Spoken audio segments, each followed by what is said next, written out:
Coffee. That's what breathed life into Hayes' diner at 2 in the morning. It wasn't the food, though Anna's meatloaf definitely had its small but dedicated following. And it certainly wasn't the ambience, with the cracked vinyl booths and a jukebox that had been silent since I was 16. No, it was just coffee, brewed hot and strong, for the long-haul truckers making their way to Milwaukee and the insomniacs who dreaded the silence of their empty apartments. I'd been the one pouring that coffee for the last 5 years. Ever since my mom and dad died in that horrible car accident that also took Sarah, almost took Sarah. She disappeared 3 days after the accident. They found her body 2 weeks later. But I didn't allow myself to think about Sarah during the graveyard shift. I simply couldn't afford to. Grief wasn't going to pay the rent on a diner barely staying afloat. And the bank wasn't going to care that my 29-year-old hands were the only thing standing between this place and foreclosure. The bell above the door jingled, announcing a late arrival. I glanced up from wiping down the counter, cloth still clutched in my hand. 4 men walked in. 3 of them looked like they'd stepped straight out of a high-end cologne commercial, all tailored suits and piercing eyes. The 4th man, the one leading the pack, made the others look like mere supporting characters. He was tall, maybe 6'3", with jet black hair slicked back in a way that suggested either an extremely skilled barber or a complete disregard for current fashion trends. His suit probably cost more than my diner made in a month, but it was his eyes that made me freeze mid-wipe. Dark brown, almost black, and so intense I felt them dissecting the entire diner in a split second. Giovanni Ricchetti. I didn't know his name at that moment, but I knew the type. Money, power, danger.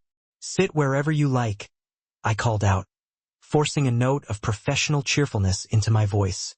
Menus are on the tables. He chose a booth in the back corner. Of course, he did, giving him a clear view of both entrances with a wall to his back. The other 3 men arranged themselves strategically.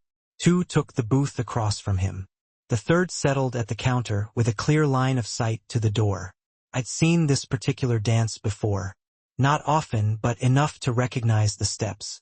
Anna emerged from the kitchen, took one look at our new customers, and immediately busied herself with the coffee machine in the back. 60 years of living in Chicago taught you when it was best to become invisible. I grabbed my order pad and walked over to their table. The man in the expensive suit was studying our laminated menu like it contained classified government secrets. His fingers drummed lightly against the table. Long fingers, clean nails. A ring on his right hand caught the overhead light, and my heart skipped a beat. The world narrowed, focusing solely on that single piece of jewelry. An antique gold ring with an intricate seal carved into a deep red stone. Garnets surrounded what appeared to be Latin script, worn smooth with age. I'd seen that ring before, held it in my hands, watched it catch the light exactly like this on someone else's finger. "Ma'am?" I blinked. One of the men at the counter was staring at me expectantly. "Coffee?" I managed, my voice sounding rough. "I'll get coffee." I retreated to the counter, my hands shaking as I reached for the coffee pot. This couldn't be real. That ring was unique. Sarah had shown it to me the last night I saw her alive, her eyes shining with an excitement she refused to explain. She'd worn it on her right hand, middle finger, exactly where the stranger was wearing his. When they found Sarah's body, the ring was gone. The police had said robbery was the likely motive. I'd never seen it again until tonight. I returned to their booth, pot in hand, and poured 4 cups without spilling a drop, despite the tremor in my fingers. Up close, the ring was even more distinctive. The seal displayed what looked like a lion rampant, surrounded by indecipherable words. "My sister had a ring like that," I heard myself say. The effect was instantaneous. His hand froze halfway to the coffee cup. Those dark eyes snapped to my face with an intensity that stole my breath. "What?" His voice was deep, controlled, with the slightest hint of an accent I couldn't quite place. "That ring," I pointed with the coffee pot, unable to stop myself. "My sister wore one exactly like it 5 years ago." "How?" The single word carried the weight of a command, not a question. I swallowed hard. "I don't know, but she did. I saw it. She wore it the last night I saw her alive. The 3 other men had gone completely still. The one at the counter had subtly shifted his position. My survival instincts belatedly kicked in, screaming that I'd said something incredibly wrong to incredibly dangerous people. But the man with the ring just stared at me. Something flickered across his face. Shock, maybe, or even recognition. "What was your sister's name?" he asked quietly. "Sarah. Sarah Hayes."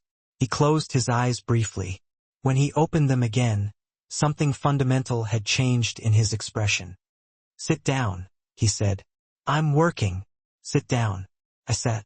Anna was going to kill me for abandoning the counter, but my legs had stopped responding to commands from my brain. He removed the ring from his finger and placed it on the table between us.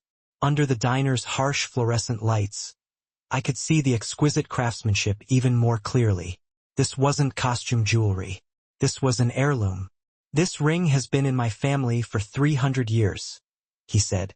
"It's one of a kind, hand-forged in Naples, brought to America by my great-great-great-grandfather. There is no other ring like this in the world." "Then how did my sister?" "6 years ago, this ring was stolen from me." His jaw tightened. "Taken during an attack that killed 6 of my men. I thought it was lost forever." My mouth went dry. 6 of his men. This man commanded men, had men who could be killed for him. "It reappeared 1 year later," he continued. "Someone left it on my desk. No note, no explanation. I never discovered who returned it or how they obtained it. The pieces of the puzzle began to assemble themselves in my mind, forming a picture I didn't want to see.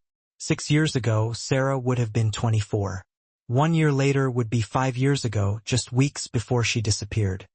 "Your sister returned my family's ring," he said slowly, realization dawning in his eyes as he spoke. "Somehow she had it, and she gave it back." "Sarah died 5 years ago," I whispered. "They found her body in the river. The police said." "What did they say?" "Random violence. Wrong place, wrong time." The official story had always felt incomplete, unsatisfactory. But what could I do? I was 24, drowning in funeral costs, and suddenly responsible for a failing diner. She'd been dead about 2 weeks when they found her. He picked up the ring, turning it over in his fingers. What was her full name? Where did she work? Sarah Elizabeth Hayes. She was a freelance translator, German, Italian, some Russian. She worked from home mostly, but sometimes clients hired her for in-person meetings. I heard my voice as if from a great distance, too calm for the gravity of the conversation we were having. "Why are you asking?" "Because I think your sister died because of this ring," he said. "And I think I know who killed her." The coffee pot slipped from my suddenly nerveless fingers. It hit the table, bounced, and rolled. He caught it with reflexes that seemed impossibly fast, setting it upright without spilling a drop. "I don't understand," I managed. "You don't need to understand. Not yet." He pulled a card from inside his suit jacket and slid it across the table. Heavy cardstock, embossed with just a name and a phone number. Giovanni Ricchetti. "But if you want answers about what really happened to your sister, call this number tomorrow, 9 a.m. "Who are you?" His mouth curved slightly, but not quite a smile. "Someone who owes your sister a debt. She returned something precious to my family. The least I can do is tell you why she died for it." He stood. The 3 other men stood with him, a synchronized movement that spoke of long practice. He placed $200 bills on the table next to his untouched coffee. "For the coffee and the conversation," he said. "And Miss Hayes, yes, don't talk about this ring to anyone else. For your own safety." They left as quickly as they'd arrived. The bell chimed. The diner fell silent except for the hum of the ancient refrigerator. Anna appeared at my elbow. "You okay, honey?" "I don't know," I admitted. "I really don't know." The card lay on the table. Giovanni Ricchetti. "Tomorrow 9 a.m. I picked it up. The paper felt impossibly expensive between my trembling fingers. Outside, a black SUV pulled away from the curb, its taillights disappearing into Chicago's pre-dawn darkness. Sarah had worn that ring. I knew it with absolute certainty. And now the man who owned it was offering the answers I'd spent 5 years desperately searching for. I tucked the card into my apron pocket. Tomorrow I'd call. I didn't sleep after my shift ended. I just stared at the ceiling of my tiny studio apartment above the diner, watching the dawn creep across the water-stained plaster. At 8:55 a.m., I sat on my ancient couch with Giovanni Ricchetti's card in one hand and my phone in the other. The smart thing would be to throw the card away, pretend last night had never happened. Men who traveled with bodyguards and paid $200 for coffee they didn't drink weren't the kind of men who improved your life. But Sarah's face kept appearing in my mind. Not as they'd found her, bloated and pale from 2 weeks in the river, but as she'd been that last night. Eyes bright with a secret excitement, that impossible ring on her finger. I dialed at exactly 9 a.m. He answered on the first ring. "Miss Hayes, I've been expecting your call. How did you know it was me? There's a car outside your building. Gray sedan. My driver will bring you somewhere we can talk privately." I moved to the window. Sure enough, a gray sedan idled at the curb. As I watched, the driver's side door opened and a man in a dark suit stepped out. He looked up at my window and nodded once. "You've been watching my apartment. I've been ensuring your safety. There's a difference." His voice remained calm, almost gentle. "The people who killed your sister may not appreciate you asking questions about her death." My stomach twisted. "I haven't told anyone about last night." "Good. Keep it that way. Will you come?" Every instinct I developed growing up in Chicago screamed warnings. But curiosity, grief, and 5 years of unanswered questions drowned them out. "Give me 10 minutes. I changed into clean jeans and the one nice sweater I owned that didn't have coffee stains. The driver said nothing during the 20-minute trip through morning traffic. He just drove with the practiced competence of someone who'd done this route 1,000 times. We ended up in a warehouse district I vaguely recognized. Old industrial buildings converted into expensive lofts. The kind of neighborhood that had been gentrified 5 years ago and now hosted artisanal coffee shops next to former meatpacking plants. The driver pulled into an underground garage beneath one of the cleaner buildings. Giovanni waited by a private elevator, dressed more casually than last night. Dark slacks, a white shirt with the sleeves rolled to his elbows, the ring back on his finger. "Thank you for trusting me," he said. "I don't trust you. I want answers." Something that might have been respect flickered across his face. "Fair enough. This way." The elevator required a key card. We rode up in silence. When the doors opened, they revealed not an apartment, but an office. File cabinets lined one wall. A massive desk dominated the center, flanked by computer monitors.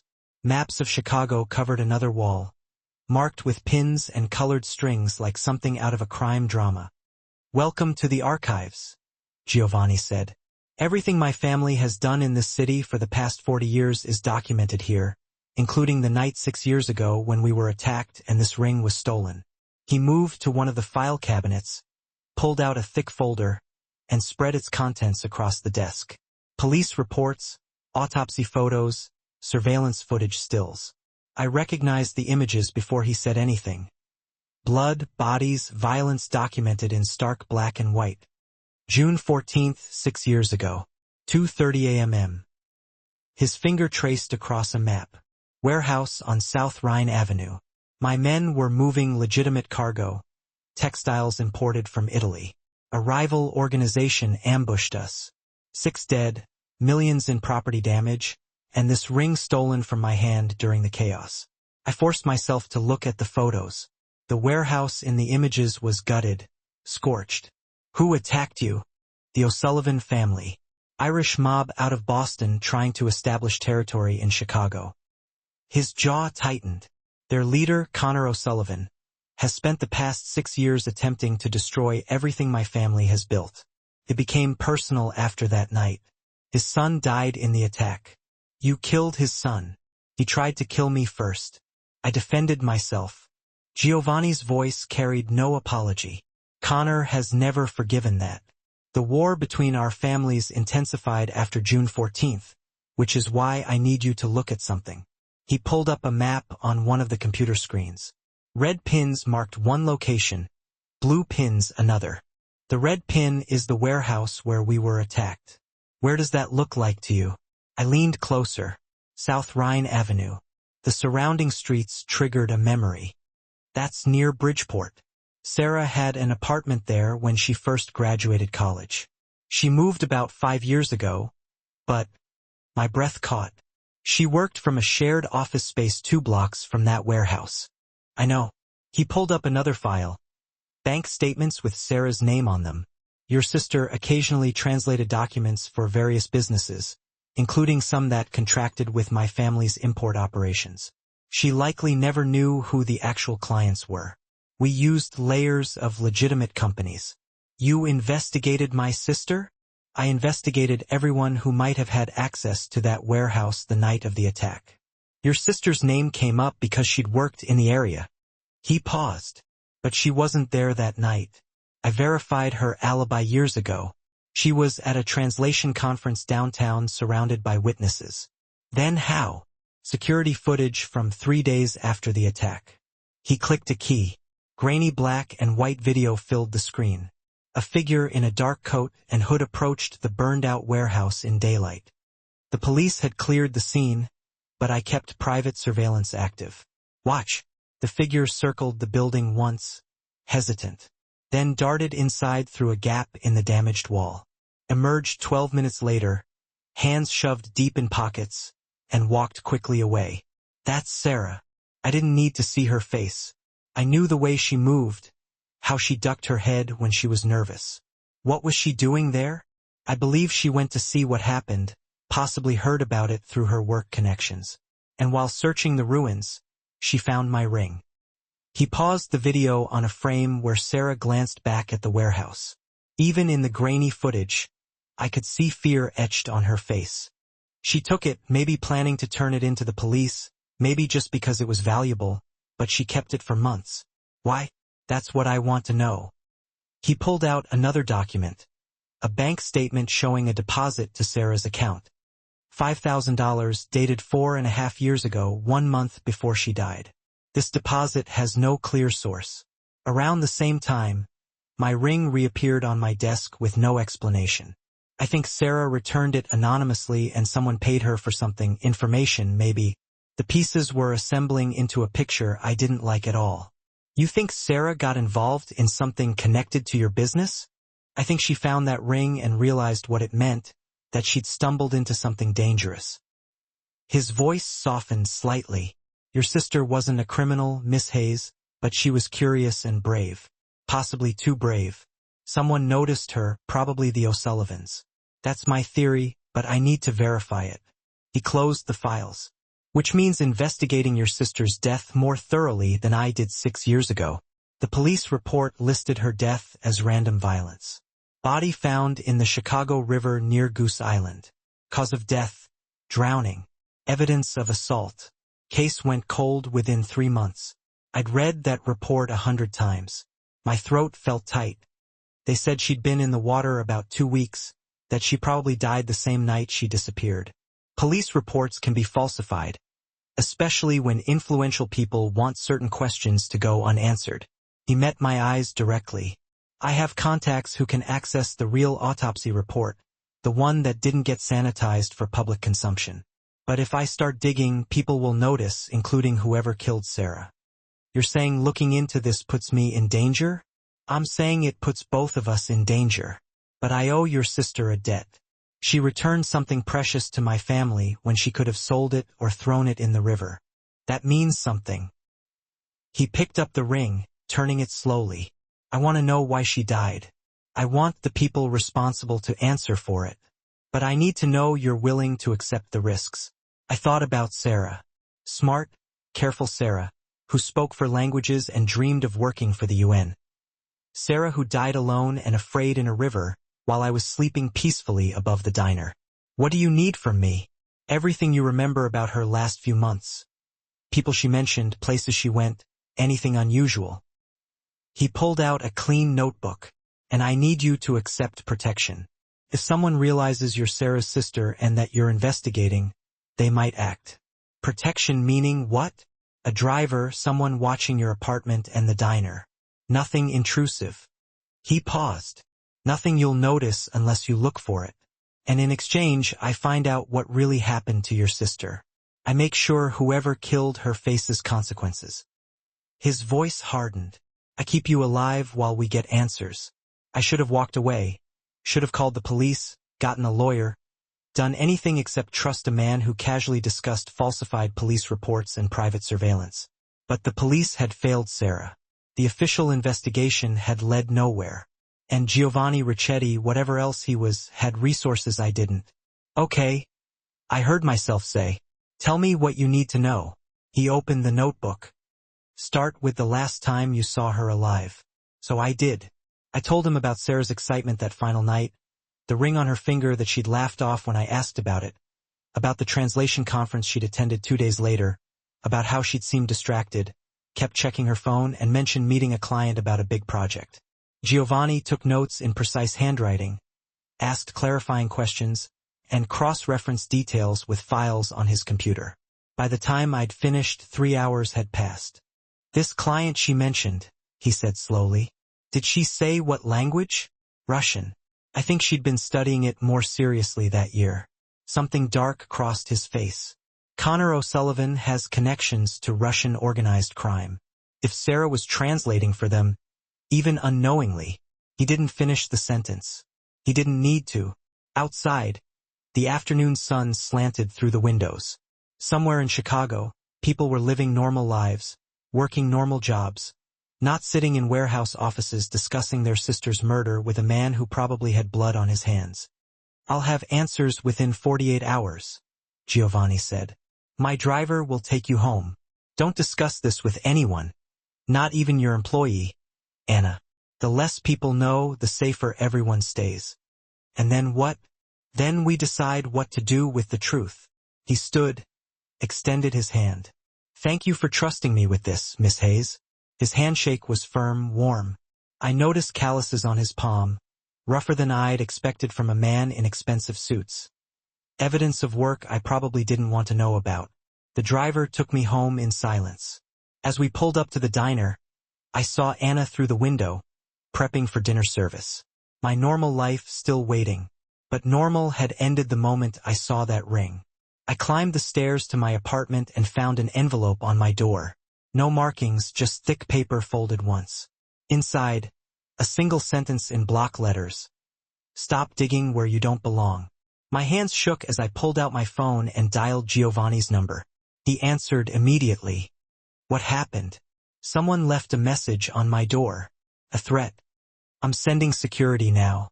Don't leave your apartment. His voice had gone cold. We're out of time. Whoever killed Sarah knows you're asking questions. The line went dead. I locked my door and sat on the couch, staring at the threatening note on the coffee table. 48 hours, Giovanni had said, but I had a feeling we'd run out of time much faster than that. Security arrived in the form of a man named Sergio, mid-40s, barrel-chested, with the kind of watchful calm that suggested military training. He examined the threatening note without touching it, then swept my apartment like he expected to find bombs in the coffee maker. You're moving to a safe house tonight, he said. Not a suggestion, a statement of fact. I have a business to run. You have a life to protect. His voice wasn't unkind. Giovanni is already making arrangements. You'll keep your routine at the diner, but you'll sleep somewhere secure, non-negotiable. That was how I ended up in a high-rise apartment in River North with floor-to-ceiling windows, security cameras on every corner, and a panic button by the bed. The furniture was expensive and impersonal. Corporate housing for people who needed to disappear temporarily. Giovanni showed up at 7 that evening with takeout from a Thai place that definitely didn't deliver to this address. He traded the suit for dark jeans and a black sweater that made him look younger, less intimidating, almost human. I brought pad thai, he said, setting the containers on the granite counter. Sergio said you hadn't eaten since this morning. Sergio talks a lot for someone who barely says 3 words. He takes his job seriously. You should be grateful. Giovanni pulled out plates from cabinets he somehow knew the location of. This building is owned by one of my legitimate companies. Only 4 people know you're here. You're safe until I'm not. I opened a container. The smell made my stomach growl, betraying how scared I actually was. That note means someone's been watching me. How long have they known about Sarah and the ring? I don't know yet, but I have information. He pulled out his phone, swiped to a photograph. The police report on your sister's death was sanitized, as I suspected. But I accessed the original autopsy through a contact at the medical examiner's office. Sarah didn't drown, Natalie. She was dead before she entered the water. Hearing my first name from him felt strange. Intimate. I focused on the food instead of the sudden tightness in my chest. How? Blunt force trauma to the head, then a single gunshot to the heart. He paused. The method they used was very specific, a signature of sorts used by O'Sullivan's enforcers. It was like a calling card left for those who dared to betray them. Sarah, however, had never betrayed anyone. She possessed information about their operations, even if she hadn't realized its importance. That, unfortunately, made her a liability. He carefully set the phone down on the counter. The police had covered it up because Connor O'Sullivan practically owned half the cops in 3 precincts.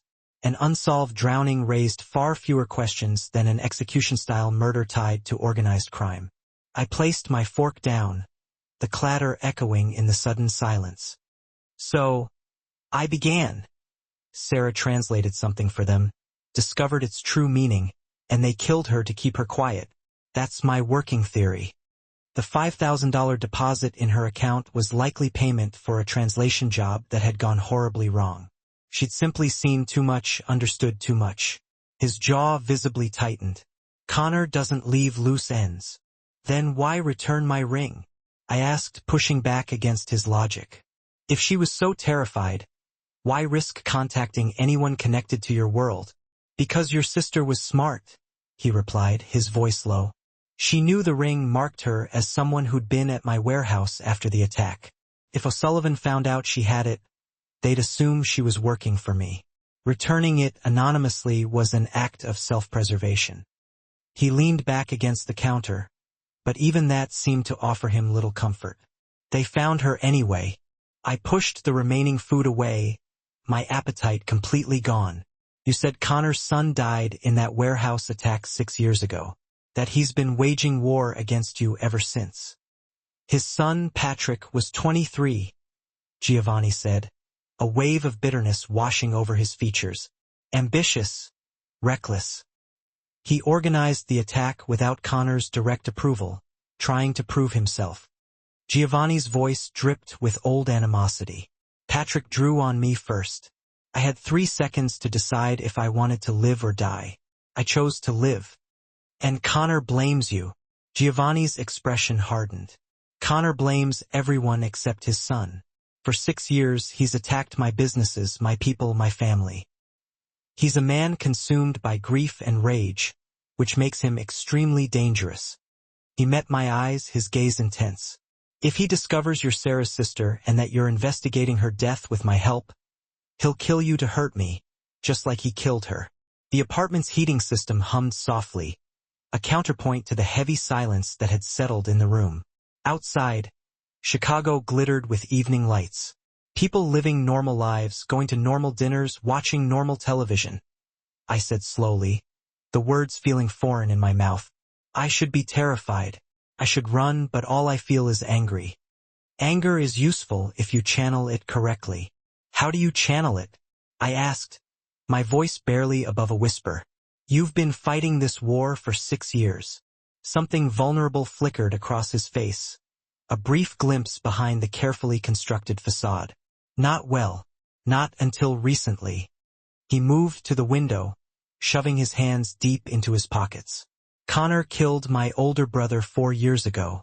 Antonio, he was 38, had a wife and 2 daughters.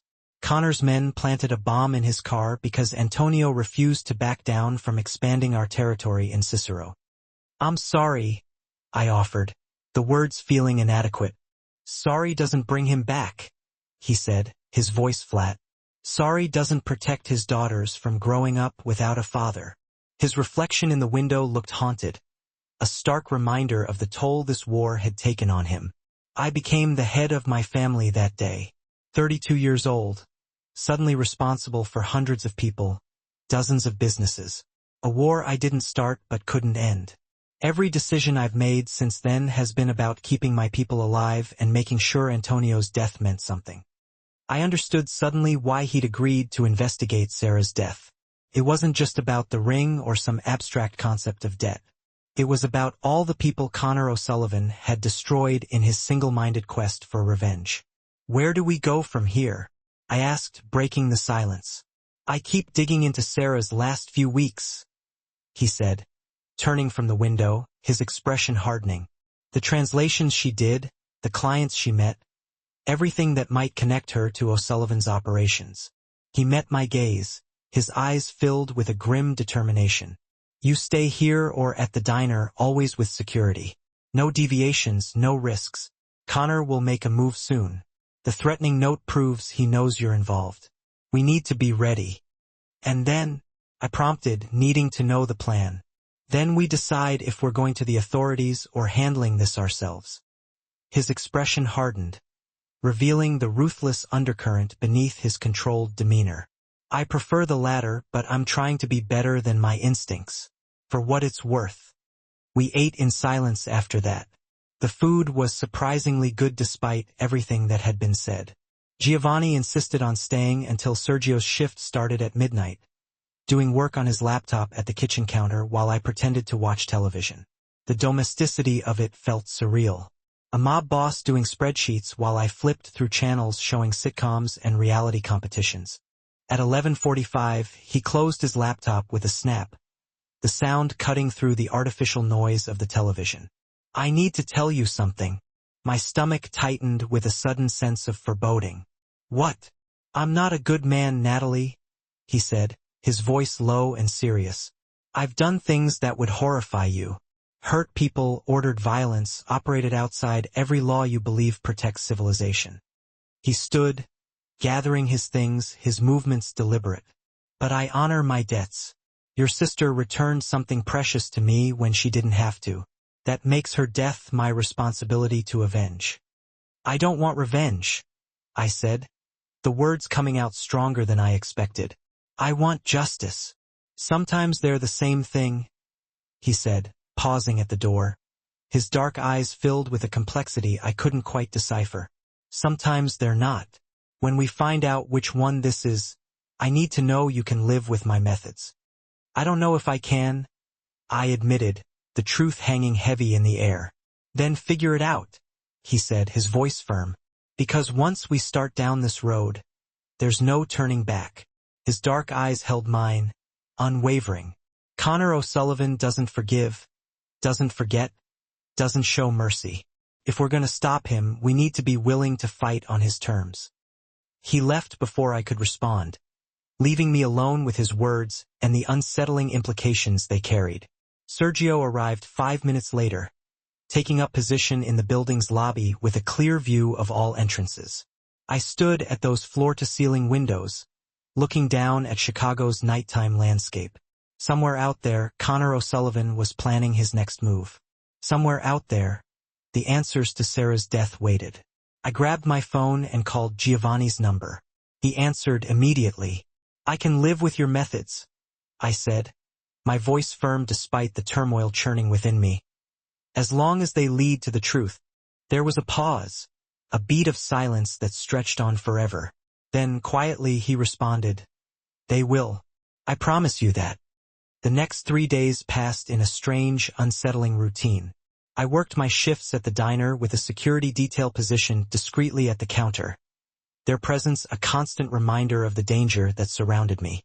Sergio or one of his team drove me between the safe house and work, the car rides filled with a tense silence. Giovanni visited every evening with food and updates, his presence a brief respite from the fear that gnawed at me. He'd found the company that had contracted Sarah for Russian translation 5 years ago, a shipping firm that, when properly investigated, turned out to be an O'Sullivan front for moving contraband. Sarah had translated invoices and customs documents, probably never realizing the cargo manifests were fiction.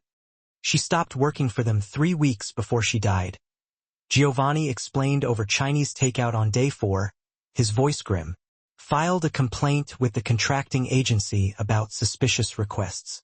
That complaint disappeared from their records, but I found a backup copy.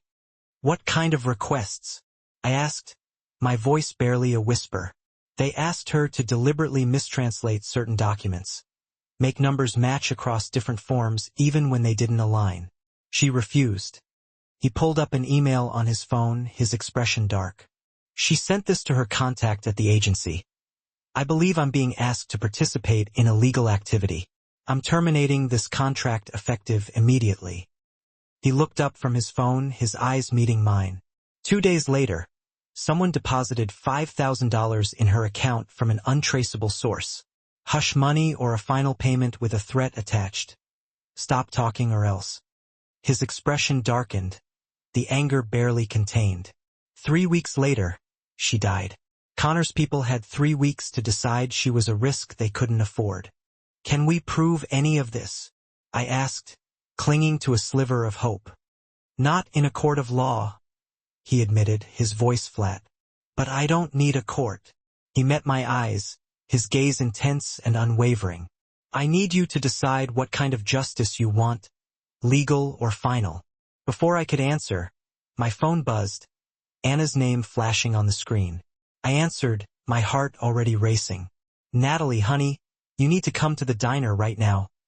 Anna's voice shook with a mixture of fear and panic. Someone broke in during closing, tore the place apart, left a message painted on the wall. What kind of message? I asked, my voice trembling. It says, your sister should have stayed quiet. So should you.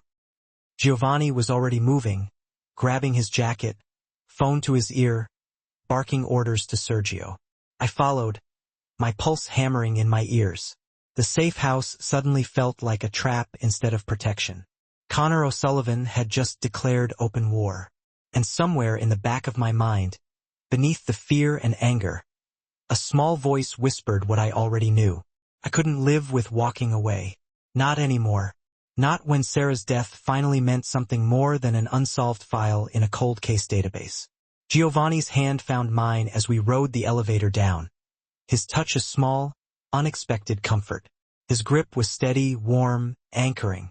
We end this, he said quietly, his voice filled with a grim determination. Together, whatever it takes. I squeezed his hand back, my own resolve hardening. Whatever it takes. The diner looked like a crime scene. Tables overturned, chairs smashed. The vintage jukebox my father had restored lying in pieces across the checkered floor. But the worst part was the wall behind the counter. Red paint dripped down in uneven letters 2 feet high. Your sister should have stayed quiet. So should you. Anna sat in the only intact booth, wrapped in a blanket despite the warm night, her face pale and drawn. 2 of Giovanni's men stood guard at the door while Sergio photographed every angle of the destruction. His movements methodical and precise. They waited until I left at 9 o'clock, Anna said when I sat beside her, her hands trembling around a cup of tea. I locked up, walked to my car like normal. Came back 20 minutes later because I forgot my reading glasses. Found this. Did you see anyone? I asked, my voice filled with concern. A black truck drove past when I was coming back. No plates. Didn't think anything of it at the time. She squeezed my hand, her eyes filled with worry. Honey, what's going on? This isn't random vandalism. Giovanni appeared before I could answer, his presence radiating a quiet authority. He crouched in front of Anna, his voice gentle and reassuring. Ma'am, you're not safe here tonight. My men will drive you home and post security outside your house. Don't come to work tomorrow. Take a few days. This is about Natalie, isn't it? About her sister? Anna asked, her voice barely a whisper. Yes, he acknowledged, offering no further explanation, respecting her unspoken questions. I'm going to fix this, but I need you somewhere protected while I do. Anna looked at me, her eyes searching mine for answers. I nodded, offering her what little reassurance I could. She left with 2 security guards, still wrapped in that blanket, her departure leaving a void in the already devastated space. And suddenly, the diner felt enormous and empty, the silence amplifying the chaos that surrounded us.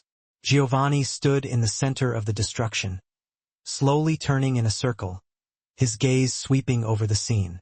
"They're escalating," he said, his voice low and dangerous. "The note on your door was a warning. This is a promise." "A promise of what?" I asked, my voice trembling.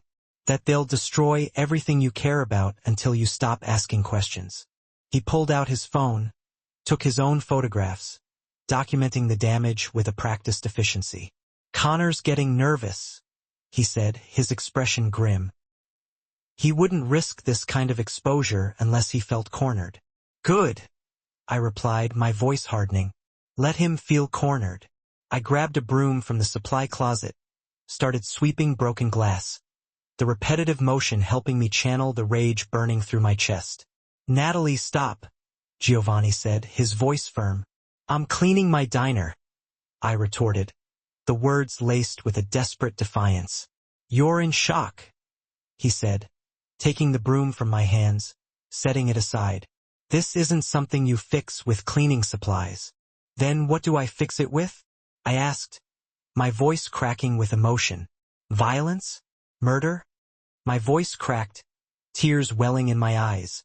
"You keep talking about your methods, about making Connor pay, but I don't know how to be that person. I serve coffee. I make small talk with truckers at 3 a.m. I don't know how to fight a war." "You don't have to fight it alone," he said, his hands settling on my shoulders, steady and warm, offering a much-needed anchor in the storm. "That's what I'm here for." "Why?" The question burst out before I could stop it, the unspoken words finally finding their voice. "Why do you care this much? Sarah returned your ring 5 years ago. That debt's paid. You could walk away." "I could," he admitted, his dark eyes holding mine, unwavering and intense. "But I won't." "You want to know why?" He paused, his expression softening, revealing a vulnerability I hadn't seen before. "Because I'm tired of watching Connor O'Sullivan destroy innocent people. Because your sister deserved better than dying afraid and alone for the crime of being honest. Because you—" He stopped, his jaw tightening, the words catching in his throat. "Because I what?" I prompted, needing to hear him say it. "Because you remind me that not everything in this world is corrupt and brutal. That some people still believe in justice instead of revenge." His hands dropped from my shoulders, breaking the physical connection between us. "I've spent 6 years becoming someone I barely recognize. Someone who orders violence without flinching. Who makes decisions that cost lives. You make me want to be better than that." The confession hung between us, heavy and unspoken, filling the void left by the diner's destruction. Outside, a siren wailed past, a harsh reminder of the world that existed beyond these walls. Inside, the diner's destruction seemed less important than the way Giovanni was looking at me, like I was something precious and fragile. "I'm not fragile," I said quietly, my voice firm despite the tremor that ran through me. "I'm scared and angry, but I'm not breakable." "I know," he said, his voice low and filled with a strange mixture of admiration and fear. "That's what terrifies me." He stepped back, running a hand through his hair, breaking the intense connection between us. "Come on," he said, his voice regaining its usual composure. "Sergio's team will secure this place and document everything. We need to talk somewhere private." Back at the safe house, Giovanni spread new files across the dining table, his movements efficient and purposeful. "I kept digging while you were working today," he said, his voice grim. "Found something that changes everything." He pulled out a document covered in Cyrillic text, his expression dark. "This is a contract Sarah translated 5 years ago. The shipping company claimed it was for industrial machinery. Actually, it was for weapons. High-end military surplus being moved from Russia to the U.S. through Chicago." My stomach dropped, the weight of his words pressing down on me. Sarah helped them smuggle weapons. Sarah translated words on a page without understanding the context. he clarified, his voice firm. But then she got smart, started researching the companies listed in the contracts. He pulled out printouts with highlighted sections, his finger tracing the connections. She found connections between the Russian suppliers and known criminal organizations. Found inconsistencies in the paperwork that proved the cargo manifests were fraudulent. And she kept evidence. She kept everything, probably planning to go to the authorities once she had enough proof. His expression darkened, the anger simmering beneath the surface. But O'Sullivan's people were monitoring her. They discovered she was documenting their operation. That's when they paid her $5,000. Blood money, a test to see if she'd take payment and walk away quietly. When she didn't, when she terminated her contract and filed that complaint, they had their answer. He pulled out one final document, an email partially redacted, his voice barely above a whisper. I found this on a server O'Sullivan thought was secure. It's from one of his lieutenants to Connor directly. I read the visible portions, my heart pounding in my chest. Translator problem resolved. No loose ends. Message sent to others who might consider similar actions. They murdered her as an example. I whispered, the realization hitting me like a physical blow. Yes, he confirmed, his voice cold and devoid of emotion. And they covered it up with help from corrupted officials who owed Connor favors.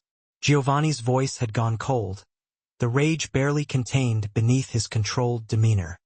Your sister died because she tried to do the right thing, because she believed in law and justice and wouldn't compromise those values even when threatened. I sank into a chair, the weight of his words crushing me. Sarah's face swam in my memory, her younger sister by 12 minutes, but always the brave one. The one who stood up to bullies, who called out injustice, who believed the system would protect people who told the truth. The system had failed her spectacularly. I want to go to the FBI, I said, my voice trembling but firm. We have evidence. We have Connor's own communications. Let them handle it. The FBI investigation would take months, maybe years, Giovanni countered, his voice practical but laced with a hint of skepticism. And Connor has enough money to buy the best defense lawyers in the country. He might walk. Giovanni leaned against the table, his gaze intense. Is that justice? Him living in a mansion under house arrest while your sister is dead? It's better than nothing, isn't it? I argued, clinging to the hope that the legal system could provide some measure of accountability. He pulled out his phone, showed me a photo. A young woman, maybe 20, with Giovanni's dark eyes and sharp cheekbones. This is Camila, my sister. She's 24, studying medicine at Northwestern, wants to be a trauma surgeon. Why are you showing me this? I asked, my voice barely a whisper, a sense of dread creeping into my heart. Because Connor knows about her, has known for years.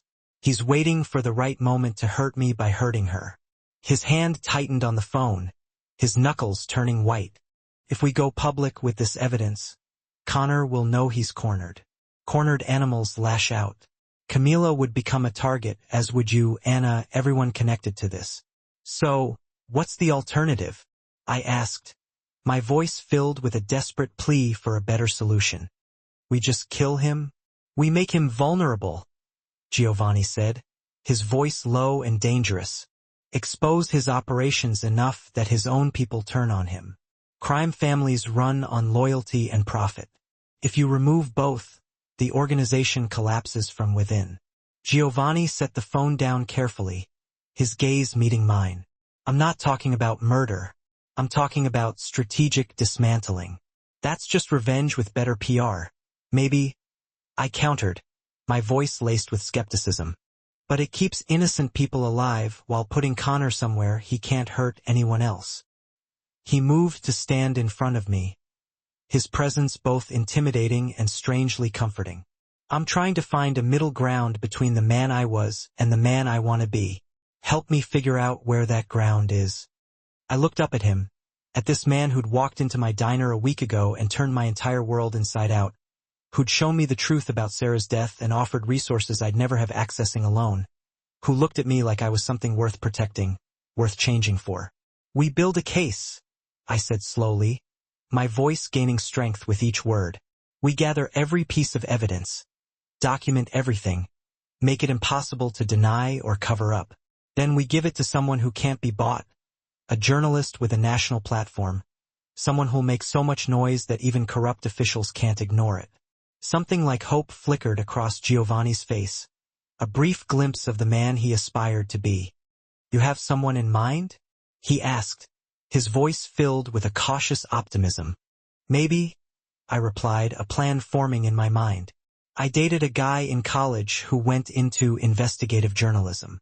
Works for the Tribune now. Covers organized crime. He owes me a favor."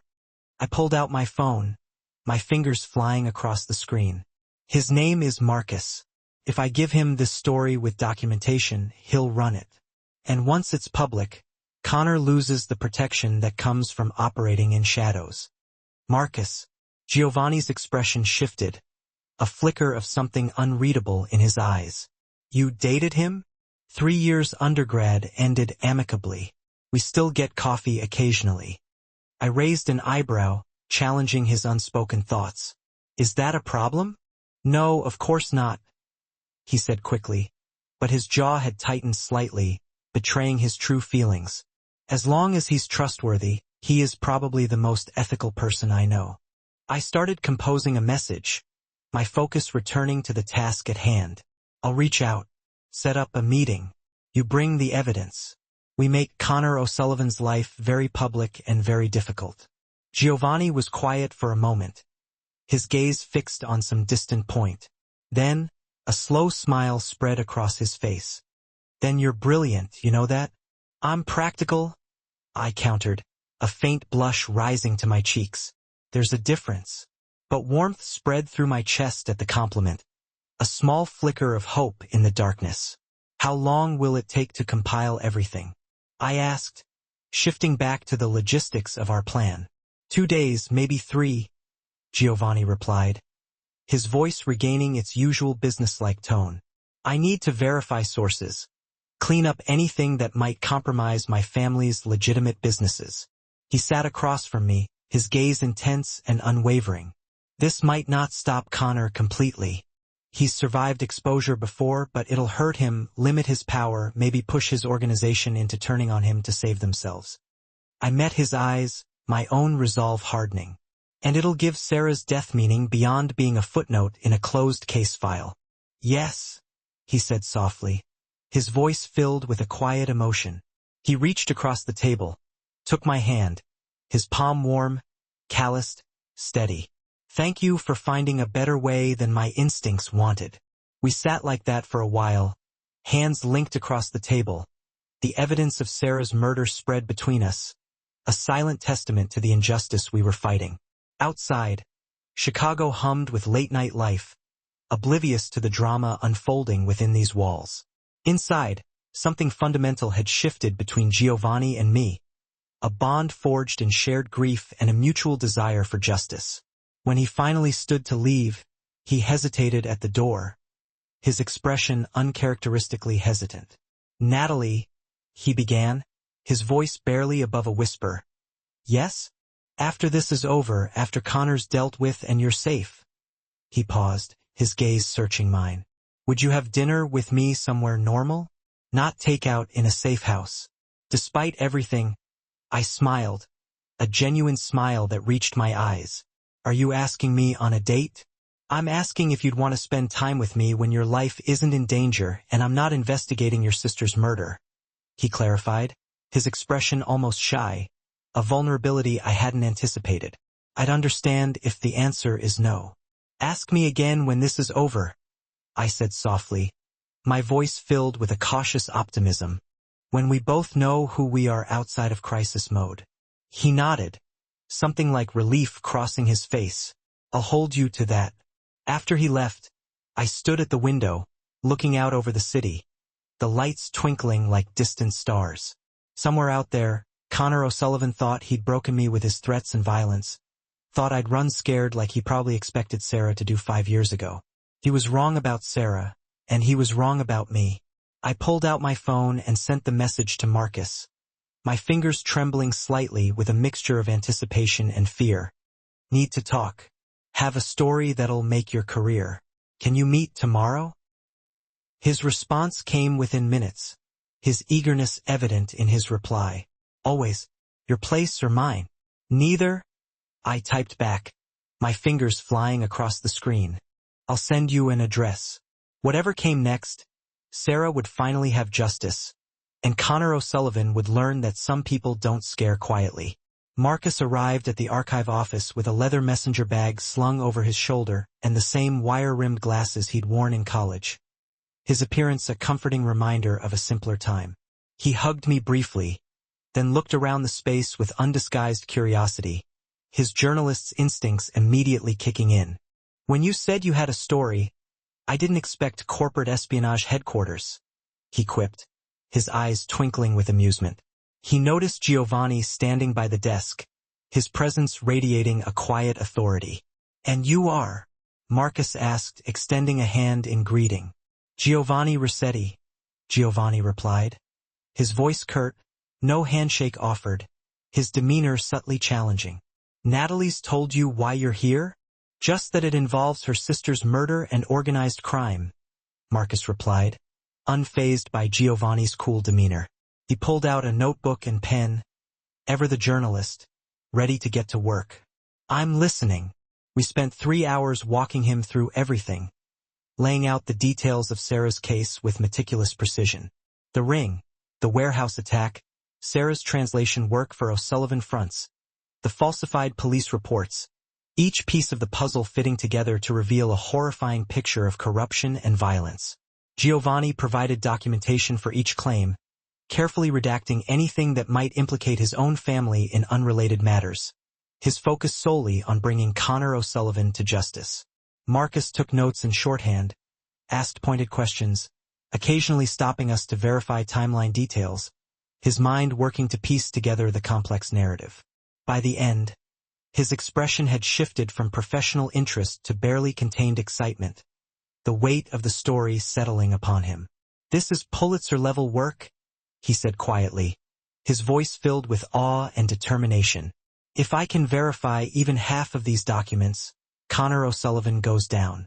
His entire organization collapses. How long until you can publish? Giovanni asked, his voice sharp and focused, his impatience barely concealed. 2 weeks minimum, Marcus replied, his gaze shifting between us. I need to confirm sources, get legal approval, maybe reach out to federal contacts for comment. Marcus glanced between us, his expression serious. You understand that once this goes public, there will be retaliation. O'Sullivan won't go quietly. We're counting on it, Giovanni said, a grim smile playing on his lips. Once he's exposed, his own people will turn on him to save themselves. Rats leaving a sinking ship. Marcus packed his notes carefully, his movements precise and deliberate. Natalie, can I talk to you outside for a minute? Marcus asked, his voice filled with concern. Giovanni's jaw tightened, a possessive glint in his eyes, but he nodded, granting his unspoken permission. I followed Marcus to the hallway, the silence between us thick with unspoken questions. Are you safe with him? Marcus asked without preamble, his voice low and urgent. Giovanni Rossetti isn't exactly known for charity work.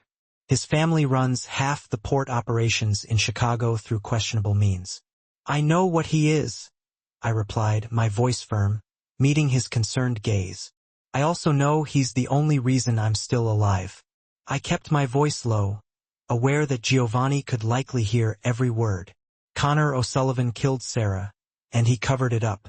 Giovanni's helping me get justice. At what cost? Marcus pressed, his concern evident in his voice. I don't know yet, I admitted, the uncertainty hanging heavy in the air. But it's worth it. I met his concerned gaze, my own eyes filled with a fierce determination. Print the story. Make Connor pay for what he did. That's all I'm asking. He hugged me again, tighter this time, his embrace filled with a mixture of concern and support. Be careful, he whispered, his voice barely audible. You're playing in a world that doesn't forgive mistakes.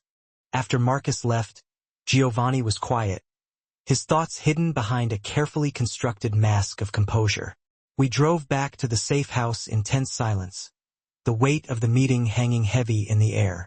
Finally, as we pulled into the garage, he spoke, his voice low and controlled. "You care about him, Marcus?" "I did once," I admitted, my voice soft. "Not anymore, not like that." I turned in my seat, meeting his gaze, a hint of amusement playing on my lips. "Are you jealous?" I asked, teasing him gently. "I don't get jealous," he replied, his voice firm, a hint of possessiveness in his tone. "I get territorial. There's a difference." "Not really," I countered, my smile widening. "Fair point," he conceded, a hint of a smile playing on his own lips. He killed the engine, plunging the car into silence. "For what it's worth, I'm trying not to be the kind of man who controls who you talk to or sees threats in old relationships." "Trying is good," I replied, my voice soft but firm. "Keep trying." We were laughing when his phone rang, the sound shattering the fragile peace that had settled between us. Sergio's name flashed on the screen, his expression shifting instantly to something cold and focused, the laughter disappearing without a trace. Giovanni answered, his voice curt and businesslike. "When? How many casualties?" A pause, his expression growing grimmer with each passing second. "Lock down the warehouse district. Full security on all family properties. I'm on my way." He ended the call, his movements swift and decisive. "O'Sullivan hit one of our storage facilities," he said, his voice flat, the weight of the attack settling upon him. "An hour ago. Burned it to the ground. 2 of my men are dead." The warmth between us completely vanished. "I'm coming with you." "Absolutely not. Those men died because Connor knows we're building a case against him. I need to see what we're dealing with." I grabbed my jacket. "I'm not asking permission." For a moment I thought he'd argue. Instead, he just nodded tersely. "Stay close to me. Do exactly what I say. Understood?" The warehouse was still smoldering when we arrived. Fire trucks lined the street, firefighters working to contain flames that had already consumed most of the structure. Police cars blocked traffic, officers taking statements from witnesses who probably saw nothing useful.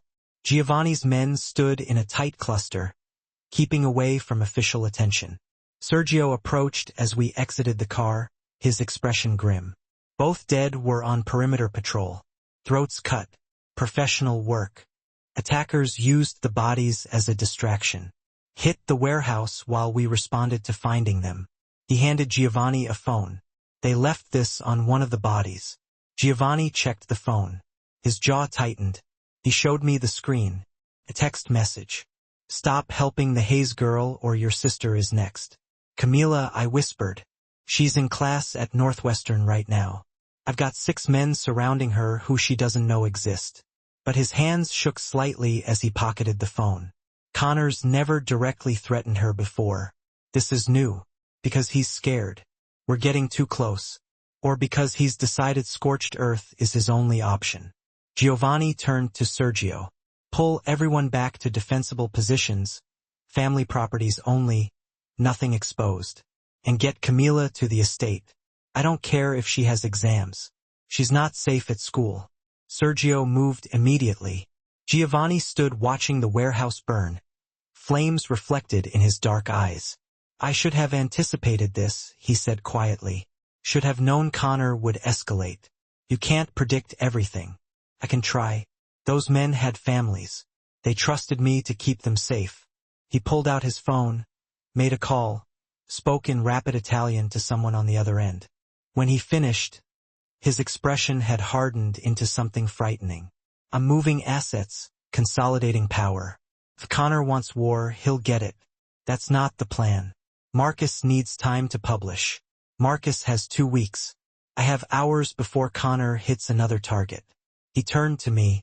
"You're going back to the safe house. Non-negotiable.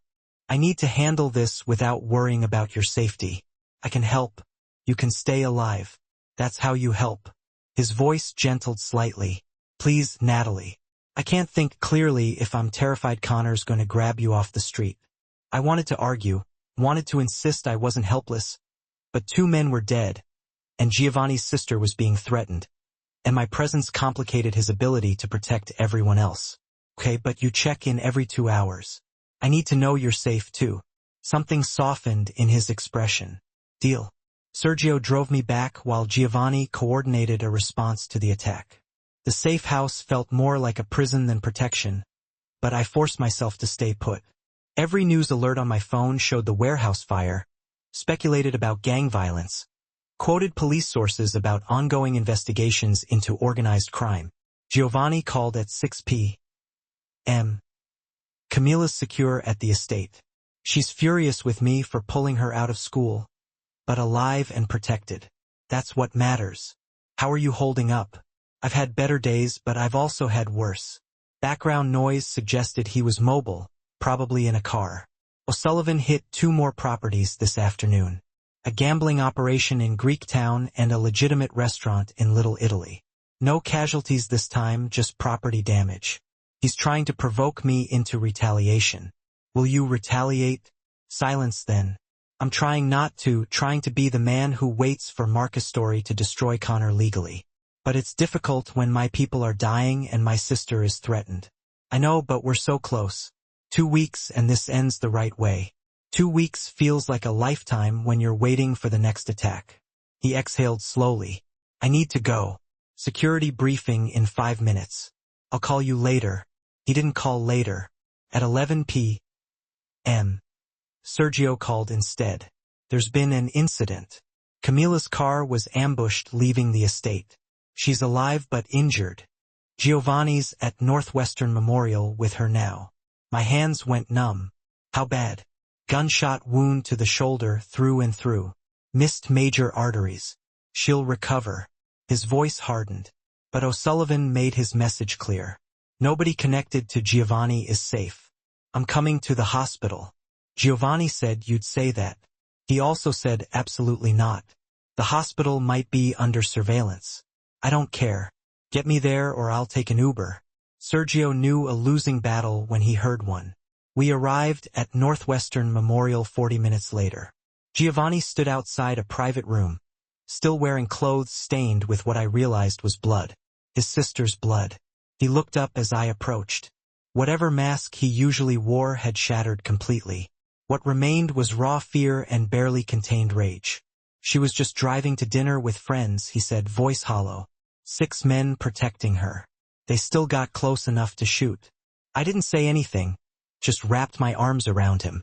He stood rigid for a moment, then collapsed into the embrace, face buried against my shoulder. His breathing was uneven, hands gripping my jacket like I was the only thing keeping him upright. I can't lose her too, he whispered. Antonio, my parents, so many friends. I can't lose Camila. You won't. She's gonna be okay this time. What about next time or the time after that? He pulled back, eyes red. Connor won't stop until everyone I love is dead or I am. That's who he is. Then we stop him first. Whatever it takes. I thought I knew what that meant. Thought I could wait for legal justice. His expression shifted to something cold and decided. I was wrong. Some people don't deserve mercy or time. They deserve Giovanni. I gripped his face in both hands, forced him to look at me. Don't let him turn you into something you'll regret. Connor wants you to lose control, to give him justification for more violence. Don't give him that. My sister is in a hospital bed with a bullet wound. I know. And we will make him pay, but not by becoming him. I held his gaze. 2 weeks. Let Marcus publish. Let the world see who Connor O'Sullivan really is. Then, if he's still a threat, we deal with him your way. He closed his eyes, jaw working. When he opened them again, some of the coldness had receded. 2 weeks. But if he comes after you or Camila again before then, all bets are off. Agreed. A doctor emerged from Camila's room. Young woman, South Asian, with the calm confidence of someone used to delivering difficult news. Mr. Ricchetti, your sister is asking for you. She's stable and awake. Giovanni straightened, wiping his eyes quickly. Can Natalie come too? Family only usually, but given the circumstances. The doctor glanced at the security stationed everywhere. I'll allow it. Camila looked younger than 24 in the hospital bed, connected to monitors and IVs. Her right shoulder was heavily bandaged, but her eyes were alert and furious. "If you say I told you so, I'm checking myself out of this hospital," she told Giovanni immediately. "I would never." He kissed her forehead gently. "How's the pain? Manageable with drugs?" "Unmanageable with the knowledge that I'm missing my anatomy practical tomorrow." She noticed me. "You must be Natalie. Giovanni talks about you constantly." "Camila, it's true and you know it. Natalie this, Natalie that." She smiled despite the circumstances. "I'm glad he has someone making him occasionally act like a human being instead of a walking anxiety disorder." Giovanni looked mortified. I laughed, surprising myself. "I like her already." "Of course you do. You both gang up on me." But relief had replaced the fear in Giovanni's expression. "Get some rest. We'll talk about school later." "We'll talk about me going back to school immediately," Camila corrected. "I'm not hiding from Connor O'Sullivan. He doesn't get to control my life. Your life I can rebuild. I can't rebuild you. Gio." She used what was clearly a childhood nickname. "I'm not made of glass. And I'm definitely not backing down from some vendetta-obsessed lunatic who thinks shooting people solves problems." Her expression hardened. "Destroy him. Whatever you need to do, you have my blessing." Giovanni squeezed her uninjured hand. "Working on it." We left her to sleep. Outside, dawn was breaking over Chicago. Giovanni and I stood in the hospital parking garage, exhausted and running on pure adrenaline. 12 days, he said quietly. Then Marcus publishes and Connor's world ends. 12 days, I agreed. We can survive 12 days. His phone buzzed. He checked it, expression darkening. Connor just issued a statement through his lawyer. Claims Giovanni Ricchetti has been harassing his legitimate businesses and that any property damage is justified self-defense. He's getting ahead of the story. He's declaring open war. Giovanni pocketed the phone. 12 days. But I'm done playing defense. Time to remind Connor O'Sullivan why people fear the Ricchetti name. The look in his eyes made me shiver, not from fear of him, but from recognition of what was coming. The gloves were off. The rules had changed. And Connor O'Sullivan had just made the biggest mistake of his life by going after Giovanni's sister. I spent 3 days at the safe house watching Giovanni transform into someone I barely recognized. He left before dawn and returned after midnight, clothes rumpled, eyes hollow. The few times we spoke, his voice carried an edge that hadn't been there before. "We're bleeding resources," he told me on day 3, pouring whiskey he didn't drink. Connor's hitting supply lines, bribing my contacts, turning minor associates against me. By the time Marcus publishes, I might not have an organization left to protect. So we speed up the timeline. Marcus needs another 9 days minimum. Then we find another way to hurt Connor, something that doesn't involve waiting. I closed my laptop where I'd been researching Connor's known associates. There has to be a weakness we can exploit. Giovanni sat heavily on the couch. His accountant, Thomas Riley, handles all the money laundering through legitimate fronts. If we could flip him, then we'd have direct testimony plus financial records. I pulled up a file. I've been looking into Riley. He's got a family, wife, 2 kids in private school. No criminal record before he started working for Connor. Meaning he's not loyal to the life, he's loyal to the paycheck. Giovanni leaned forward, some energy returning to his voice. If we offer protection and immunity, he might take it. How do we approach him without Connor knowing? We don't. I do. He pulled out his phone. Sergio's been tracking Riley's movements. He picks up his daughter from ballet every Thursday at 6 p.m. Tomorrow's Thursday. That's not enough time to plan properly. It's all the time we have. Connor's closing in. Either we act now or we lose the advantage. He stood, already making calls. I'll handle the approach. You stay here where it's safe. No. He paused mid-dial. What? No. I'm coming with you. I stood to face him. Riley is not going to trust a mob boss showing up at his daughter's ballet class. But a woman, someone who looks normal and unthreatening, that's different. Absolutely not. If something goes wrong, You'll need someone who can talk to civilians without terrifying them. I crossed my arms. I've spent 5 years serving coffee to every kind of person in Chicago. I know how to read people, how to make them comfortable. You need me for this. His jaw tightened. For a moment I thought he'd refuse outright. Then he exhaled slowly. You stay in the car unless I signal otherwise. You don't approach unless I clear it. And if shooting starts, you run. Understood? Understood. Thursday afternoon found us parked outside a dance studio in Oak Park. Affluent neighborhood, tree-lined streets. The kind of place where soccer moms and organized crime accountants coexisted without overlap. Thomas Riley arrived at 5:55 p.m. in a sensible Volvo, mid-40s, thinning hair, wire-rimmed glasses. He looked like a CPA, which technically he was, just one who specialized in making blood money look legitimate. He goes in, waits in the lobby, brings his daughter out at 6:30. Sergio said from the driver's seat. Security's light. Connor doesn't consider him a target because Connor thinks Riley's too scared to flip. Giovanni watched the studio entrance. Let's test that theory. At 6:15, Giovanni nodded to me. We exited the car and walked into the studio's lobby like normal parents. Other families milled around, chatting about recitals and carpools. Riley sat alone in the corner, scrolling his phone. Giovanni approached while I hung back slightly, trying to look casual. Riley glanced up, did a double take, and went pale. Mr. Ricchetti, his voice barely carried. I don't know what you think. Relax, Thomas. I'm not here to threaten you.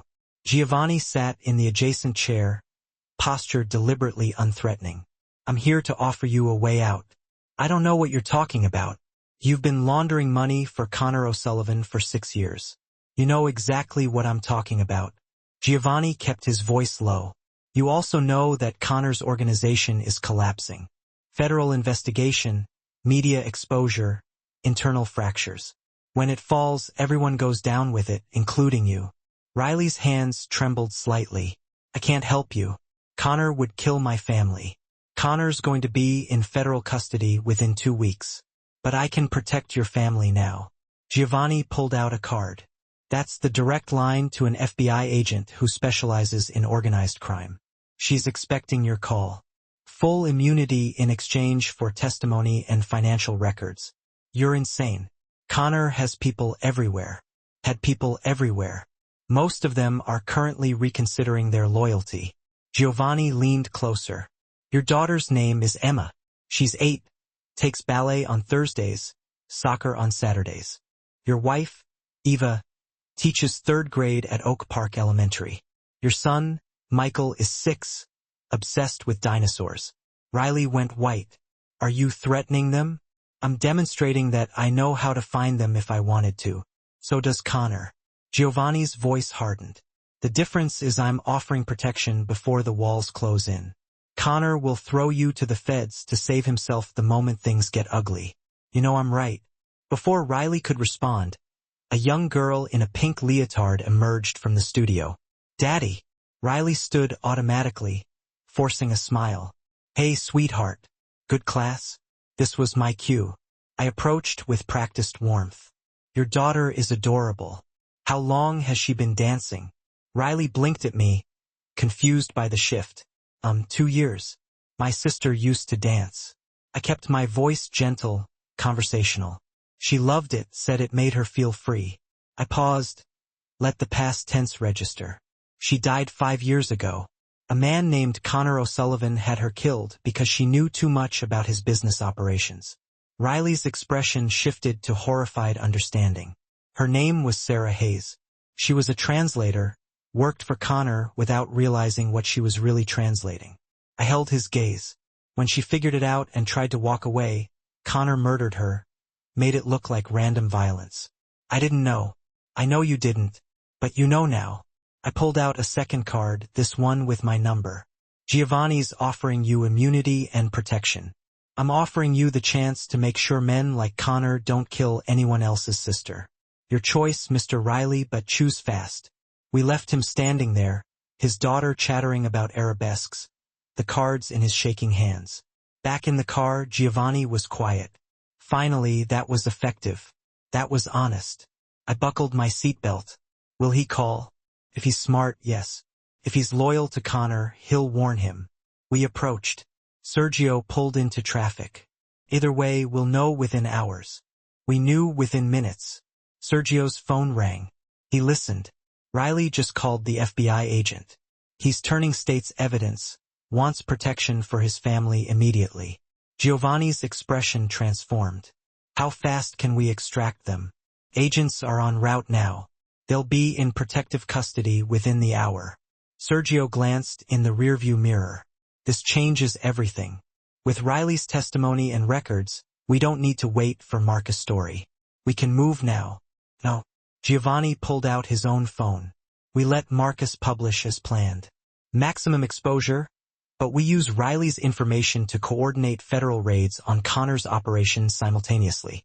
Hit him legally and publicly at the same moment. He started making calls, coordinating with contacts I didn't ask about. By the time we reached the safe house, a plan was forming. Marcus would publish in 8 days. The day before publication, federal agents would raid every O'Sullivan property Riley's records identified, freeze accounts, seize assets, arrest key personnel. When the story broke, Connor would already be cornered.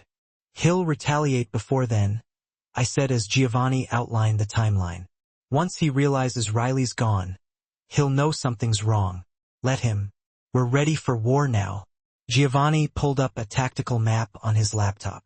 All family assets secured, personnel in defensible positions. If Connor wants to hit us, he'll lose more than he gains. The next 3 days were tense with waiting. Riley provided hundreds of pages of financial documents from the FBI safe house. Marcus coordinated with federal prosecutors to align his publication with the raids. Giovanni fortified his territory like a general preparing for a siege. On day 6, Connor made his move. 3 O'Sullivan vehicles tried to ambush a Richetti supply convoy on the highway. Giovanni's men were ready. The ensuing firefight blocked traffic for 2 hours and left 4 O'Sullivan soldiers dead. No Richetti casualties. He's desperate, Giovanni said, watching news footage of police processing the scene, throwing bodies at a problem that can't be solved with violence. Will this speed up the federal response? Already has. They're moving the raids up to tomorrow. His phone buzzed.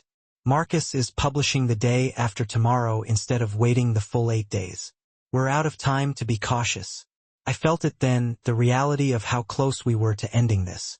Tomorrow, federal agents would dismantle Connor's empire. The day after, the world would know what he'd done to Sarah and countless others. And somewhere in Chicago, Connor O'Sullivan was realizing his kingdom was crumbling. Giovanni pulled me close suddenly. After tomorrow, when the dust settles, I need to know if you can still look at me. What do you mean?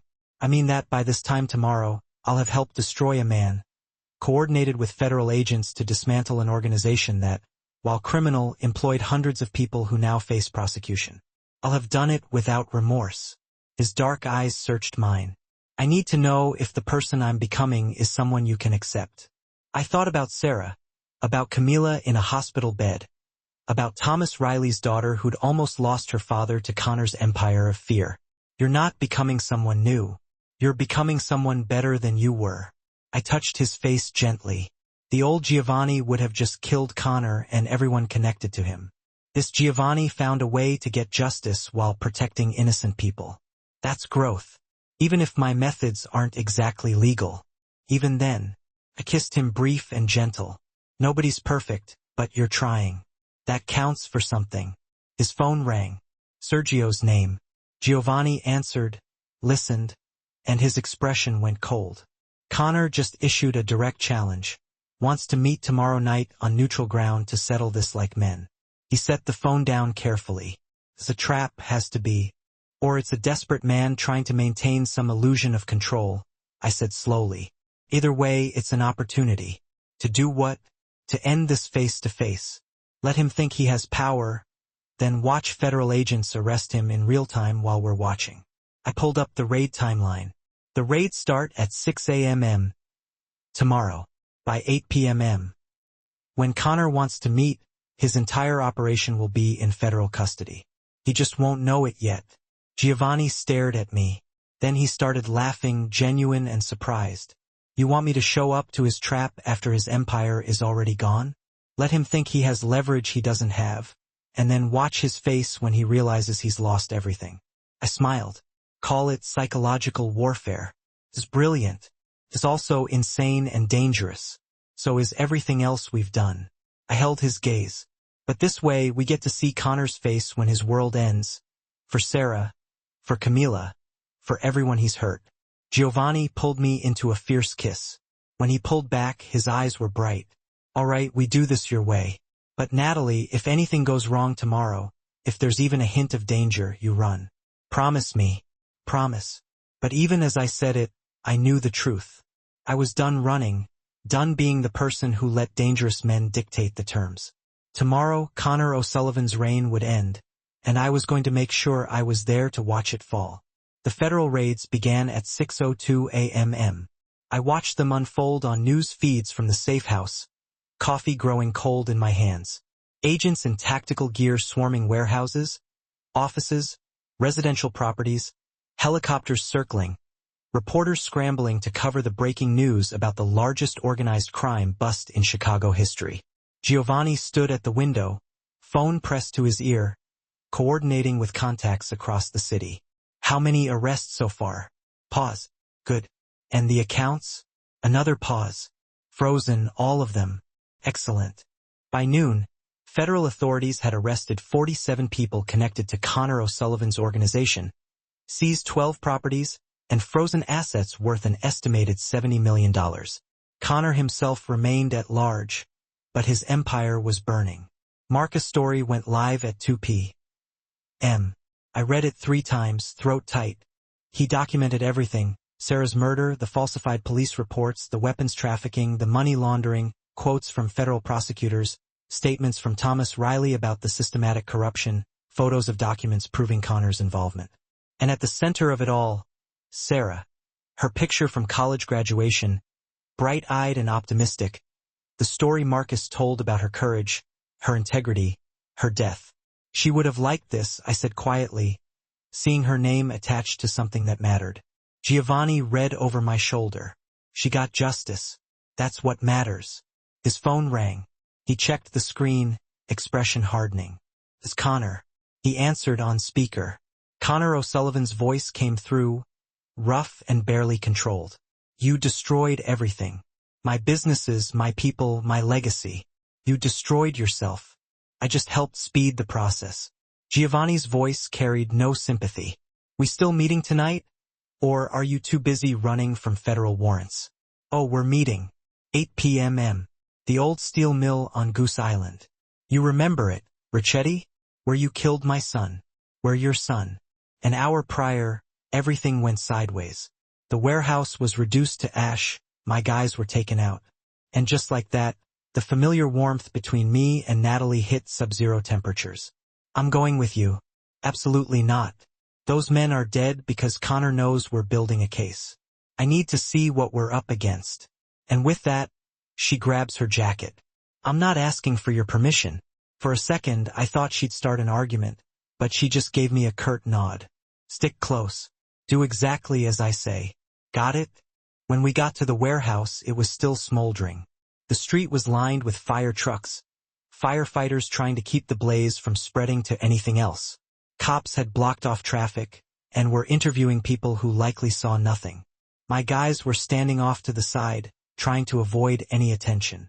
Sergio came over to the car, looking grim. Both guys on perimeter patrol were hit. Throats were cut clean. Professional hit. They used the bodies to distract us, hit the warehouse while we were dealing with that. He hands me a phone.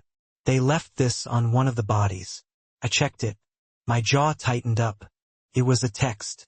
Stop helping that girl or your sister is next. Camila. She's at Northwestern. I've got 6 guys surrounding her. She doesn't even know it. Even as I say it, I can feel my hands shaking. Connor's never gone straight for Camila before. This is something new. He's scared. We're getting too close. Or he's decided to burn everything to the ground. I turned to Sergio. Get everyone back to properties we can actually defend. Only family-owned. nothing exposed. And get Camila to the estate. I don't care if she's got exams. She is not safe at school. Sergio takes off immediately. I stand there, watching the warehouse burn. The flames reflected back in my eyes. I should have seen this coming. I should have known Connor would step things up. You can't see everything. I should be able to. Those guys had families. They counted on me to keep them safe. I pulled out my phone and called someone, rattling off instructions in Italian. When I hang up, my face is set. I'm moving assets, tightening security. If he wants a war, he's got one. That's not what we planned. We're waiting for Marcus. Marcus has 2 weeks. I have hours before he hits another target. You're going back to the safe house. End of discussion. I need to be able to deal with this without being worried sick about your safety. I can help. You can stay alive. That's how you help. I softened my voice a little. Please, Natalie. I can't think straight if I'm terrified Connor's gonna grab you off the street. I could see she wanted to argue, but 2 of my guys were dead. Camila was in danger, and just having her around would make it harder to protect everyone. Alright, but you check in every 2 hours. I need to know you're safe too. I felt something inside me loosen. Deal. Sergio drove her back while I made some calls. The safe house probably feels more like a prison than anything, but I need her safe. Every news app on her phone is probably blowing up about the fire, gang violence, cops investigating organized crime. I called her at 6. Camila's safe at the estate. She's furious that I pulled her out of school, but she's alive and safe, so that's what matters. How are you holding up? I've had better days, but I've had worse. I could tell she knew I was in the car on the move. O'Sullivan hit 2 more places this afternoon. A gambling spot in Greektown and a restaurant in Little Italy. Nobody hurt this time, just property damage. He's trying to get me to retaliate. Are you going to? There's silence on the line for a moment. I'm trying not to. I'm trying to hold out for Marcus, to let him do this the right way. But it's hard when my guys are getting killed and my sister's being threatened. I know, but we're so close. 2 weeks and this is over. 2 weeks feels like forever when you're just waiting for the next thing to happen. I let out a long breath. I have to go. Security briefing in 5. I'll call you later. But I didn't. Sergio called instead, around 11. There's been an incident. Camila's car was ambushed on the way out of the estate. She's alive, but she's hurt. I'm at Northwestern with her. My hands went numb. How bad? Gunshot wound to the shoulder. Clean shot, missed anything important. She'll be fine. I could hear the anger in his voice. But O'Sullivan has made himself clear. Anyone connected to you is a target. I'm going to the hospital. He said you'd say that. He also said absolutely not. It's likely being watched. I don't care. Get me there or I'm calling an Uber. Sergio knew when he'd lost. We got to Northwestern about 40 minutes later. I saw Giovanni standing outside of a private room, wearing clothes that I realized were covered in blood. Camila's blood. As I walked up, I could see that whatever mask he usually wore was gone. All that was left was fear and barely controlled rage. She was just going out to dinner with friends, he said, his voice flat. 6 guys protecting her. And they still got close enough to shoot. I didn't say anything, just hugged him. He stood there stiff for a moment, before he leaned into it, burying his face in my shoulder. I could feel him shaking. I can't lose her too, he whispered. Antonio, my parents, so many friends. I can't lose Camila. You won't. She's going to be okay. What about next time? Or the time after that? Connor won't stop until everyone I love is dead. That's who he is. Then we stop him first. Whatever it takes. I think I thought I knew what that meant, that we do this the right way, legally. But I saw the look on his face. Something hard and cold. I knew I was wrong. Some people don't deserve any mercy. I grabbed his face, made him look at me. Don't let him turn you into something you'll regret. Connor wants you to lose it, to give him an excuse for more violence. Don't do it. My sister is in a hospital bed because of him. I know. And we're gonna make him pay. But not by becoming him. 2 weeks. Let Marcus put out the story. Let the world see what kind of guy Connor O'Sullivan really is. Then, if he's still a threat, we can do things your way. He closed his eyes tight, his jaw working. When he opened them again, some of the coldness was gone. 2 weeks. But if he comes after you or Camila again before then, all bets are off. Agreed. A doctor came out of Camila's room. She looked pretty young, maybe South Asian. Mr. Richetti, your sister is asking for you. She's awake and stable. Giovanni straightened up and wiped his eyes. Can Natalie come in too? Family only, but given the circumstances. The doctor glanced at the security guards posted everywhere. I'll allow it. Camila looked even younger laying in that hospital bed, hooked up to all those machines. Her right shoulder was bandaged up, but her eyes were sharp. If you say I told you so, I'm checking myself out of this hospital. I would never. He kissed her on the forehead. How's the pain? Manageable with the drugs. Unbearable knowing I'm missing my anatomy practical. She saw me standing there. You must be Natalie. Giovanni never stops talking about you. Camila. It's true. Natalie this, Natalie that. She smiled, even though she was in pain. I'm just glad he's got someone who can get him to act like a human being, and not a walking anxiety disorder. Giovanni looked completely embarrassed. I laughed. I already like her.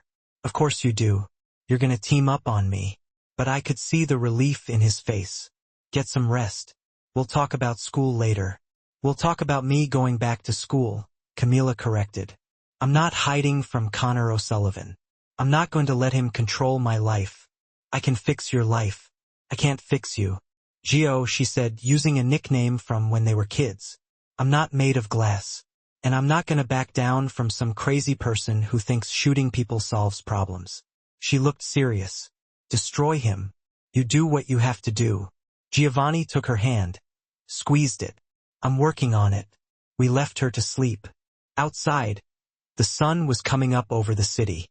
We stood in the parking garage, exhausted. 12 days, he said. Then Marcus puts out the story and Connor's world goes to hell. 12 days, I agreed. We can make it. His phone started buzzing. He looked at it, his face getting dark. Connor just released a statement through his lawyer. He's saying I've been harassing his businesses, and that any property damage is self-defense. He's trying to get ahead of it. He's declaring war. Giovanni put his phone away. 12 days. But I'm done playing defense. It's time to remind Connor O'Sullivan why people are afraid of the Richetti name. The look in his eyes sent a shiver down my spine. Not because I was scared of him, but because I knew what was coming. He was done holding back. And Connor had made a huge mistake going after his sister. I spent the next 3 days at the safe house, watching Giovanni change into someone I barely recognized. He'd leave before sunrise, come back after midnight, his clothes all messed up, his eyes hollow. The few times we talked, his voice had an edge it didn't have before. We're losing everything, he told me on the 3rd day, pouring himself a drink he didn't touch. Connor's hitting our supply lines, paying off contacts, turning my own people against me. By the time Marcus puts out the story, I'm not going to have anything left to protect. Then we speed things up. Marcus needs another 9 days. So we find another way to hit Connor, something that doesn't take so long. I closed my laptop. I had been looking into Connor's associates. There's got to be something we can use. Giovanni sat down hard on the couch. Thomas Riley, the accountant. He handles all the money, laundering it through legitimate businesses. If we could flip him, we'd have solid proof plus the financial records. I pulled up a file. I've been looking into him. He's got a wife, 2 kids in private school. He didn't have a record before he started working for Connor, so he's not loyal to the life he's loyal. Tried to kill me and failed? Giovanni's jaw tightened. I'll be there.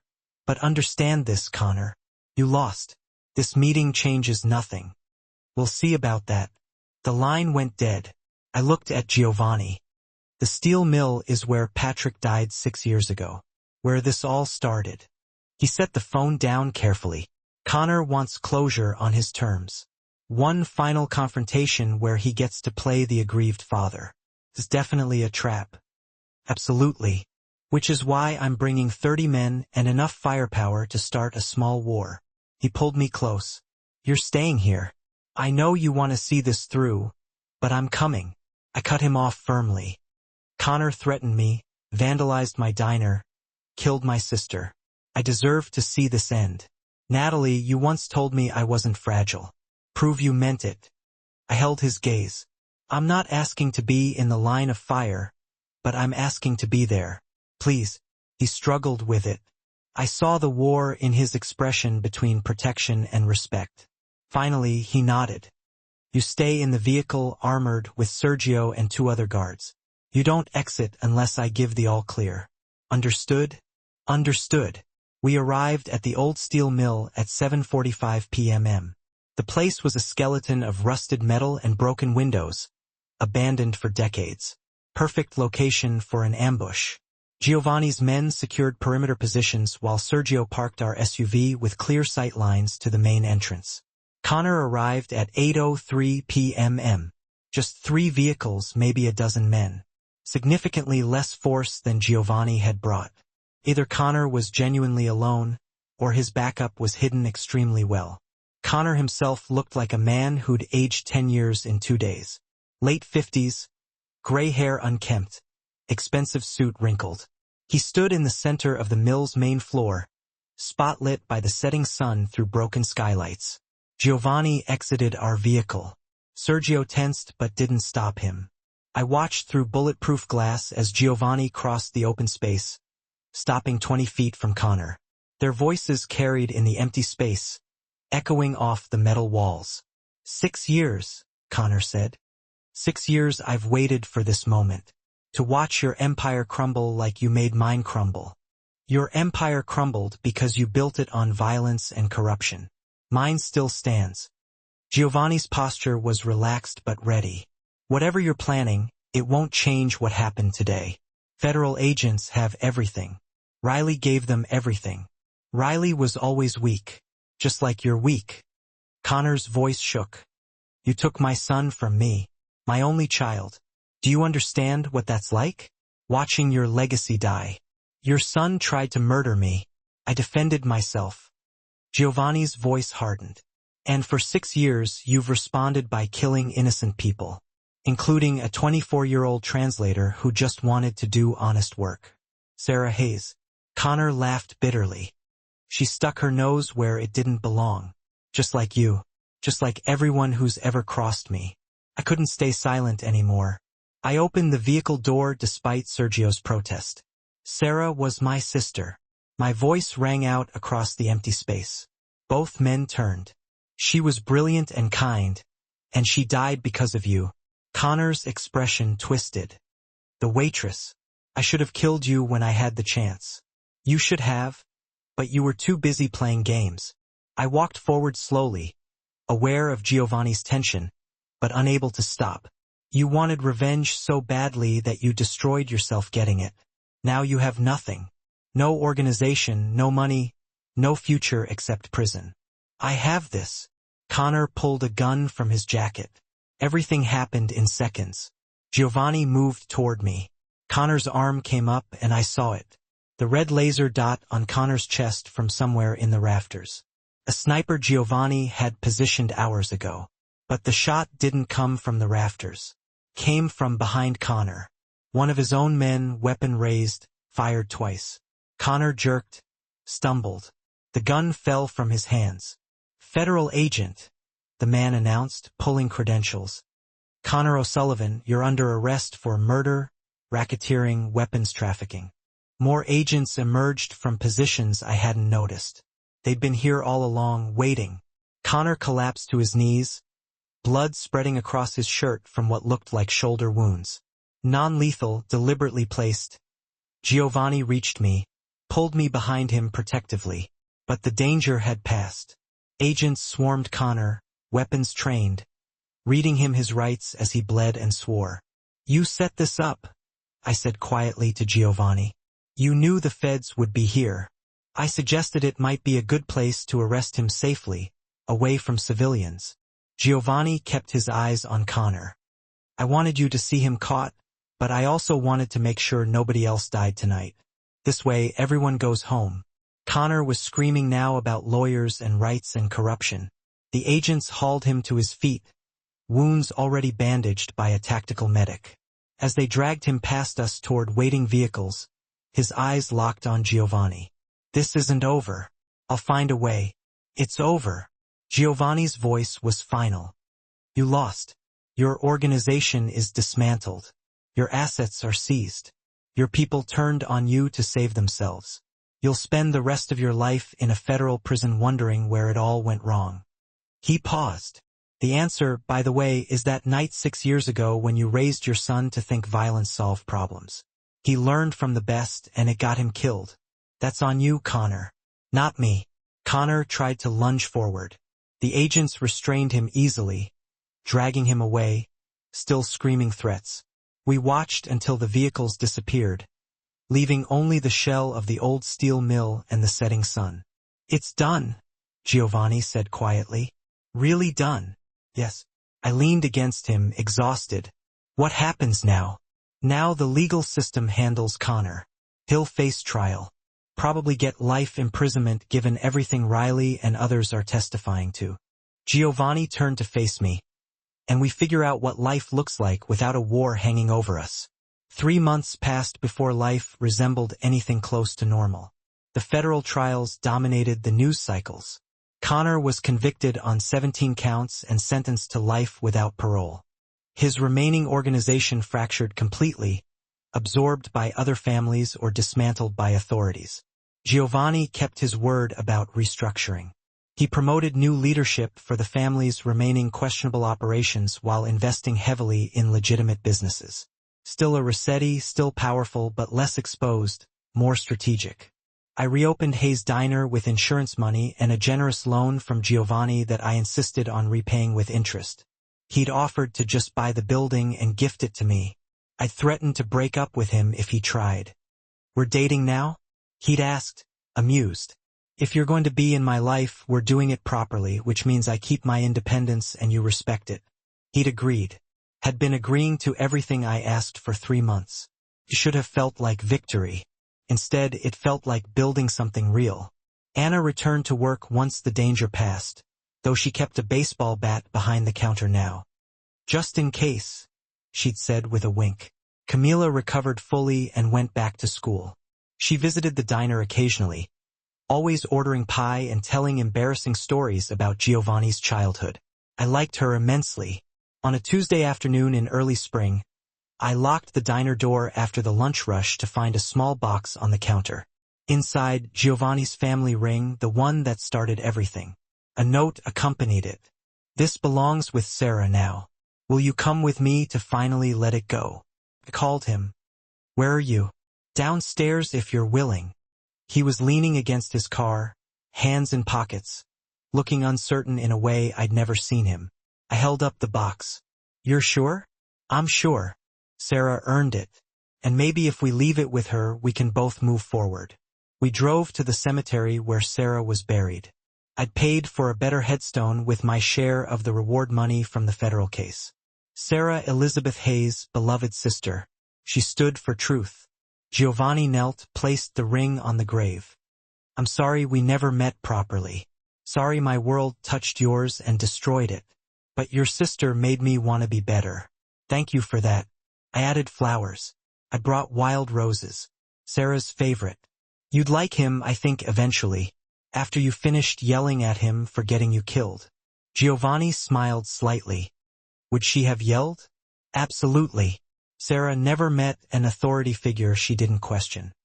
I touched the headstone gently, but she also believed in second chances, in people changing. You would have annoyed each other and then become friends.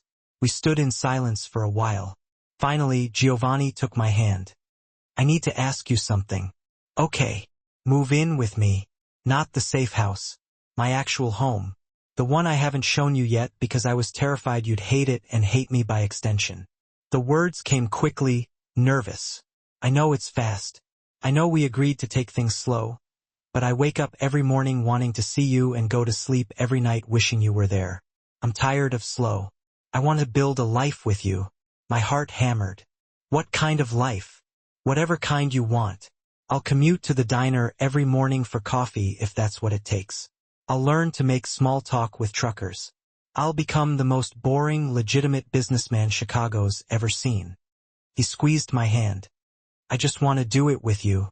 I thought about Sarah, about the life she'd wanted, full of adventure and purpose and love, about how she died pursuing truth and justice, about how she'd want me to be happy. Show me this house first, I said, and we negotiate terms.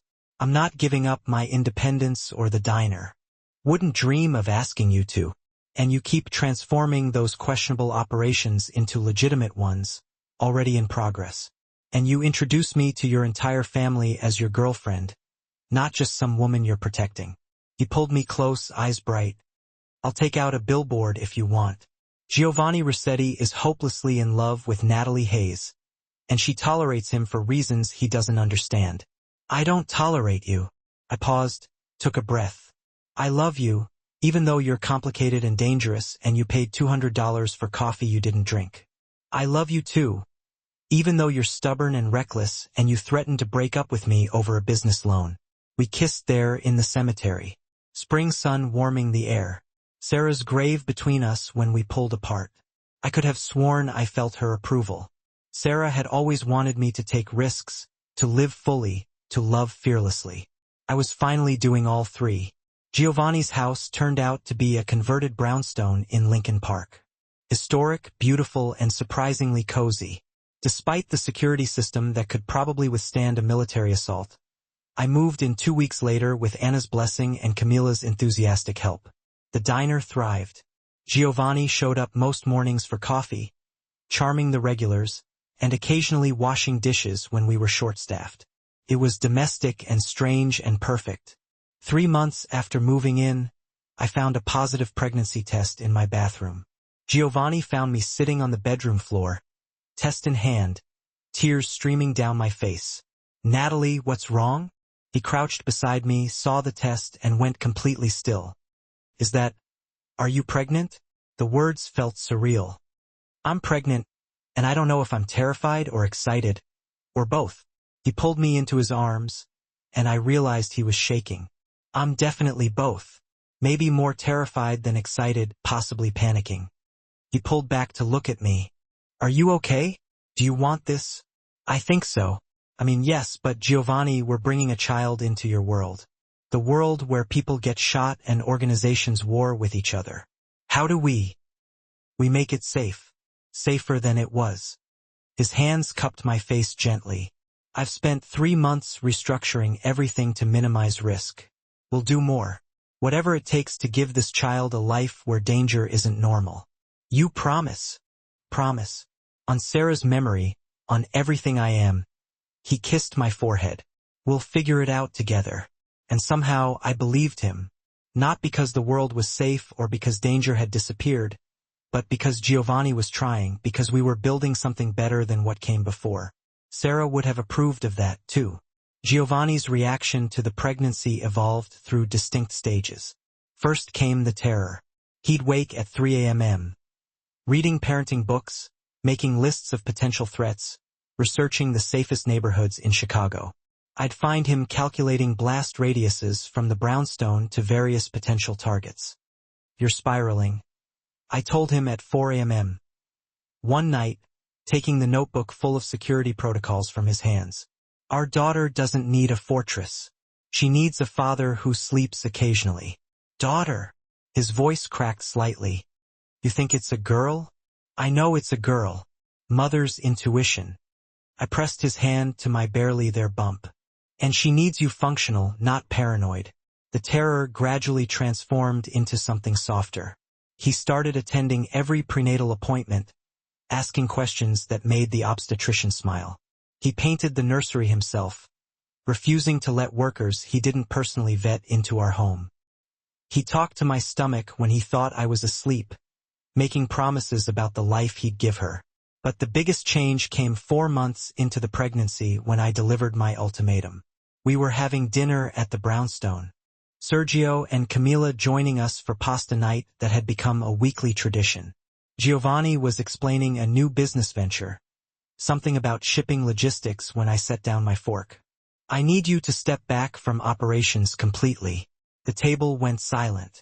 Giovanni stared at me. What? The questionable parts of your business. The things that happen in shadows. I need you out of them before this baby is born. I kept my voice steady. I can't raise a child wondering if her father is going to come home. If federal agents will show up at her school because someone decided to flip on you. If rivals will target her to get to you. Natalie, I've already restructured. It's not enough. You're still connected. Still making decisions that could backfire. I met his eyes. I'm not asking you to walk away from being a Rossetti. I'm asking you to transition fully into legitimate business and let someone else handle what's left of the illegal operations. Camila spoke up quietly. She's right, Gio. You've been talking about getting out for years. You just needed a reason. My reason is sitting across from me carrying my child. Giovanni's jaw worked. But if I step back completely, I leave a power vacuum. Someone has to lead the family. Promote someone you trust. Someone younger who's not trying to build a different life. I reached across the table for his hand. Antonio would want this for you. He'd want you to have the choice he never got. Giovanni was quiet for a long moment. When he spoke, his voice was rough. I'll need 6 months to transition. Find the right person. Ensure loyalty. Make sure the change doesn't cause instability. You have 4. She's due in 5.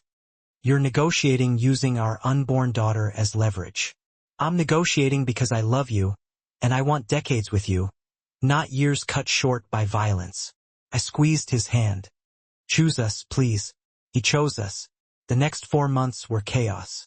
Giovanni identified his successor, a sharp 32-year-old named Luca, who'd been running their Boston operations with brutal efficiency and surprising diplomacy.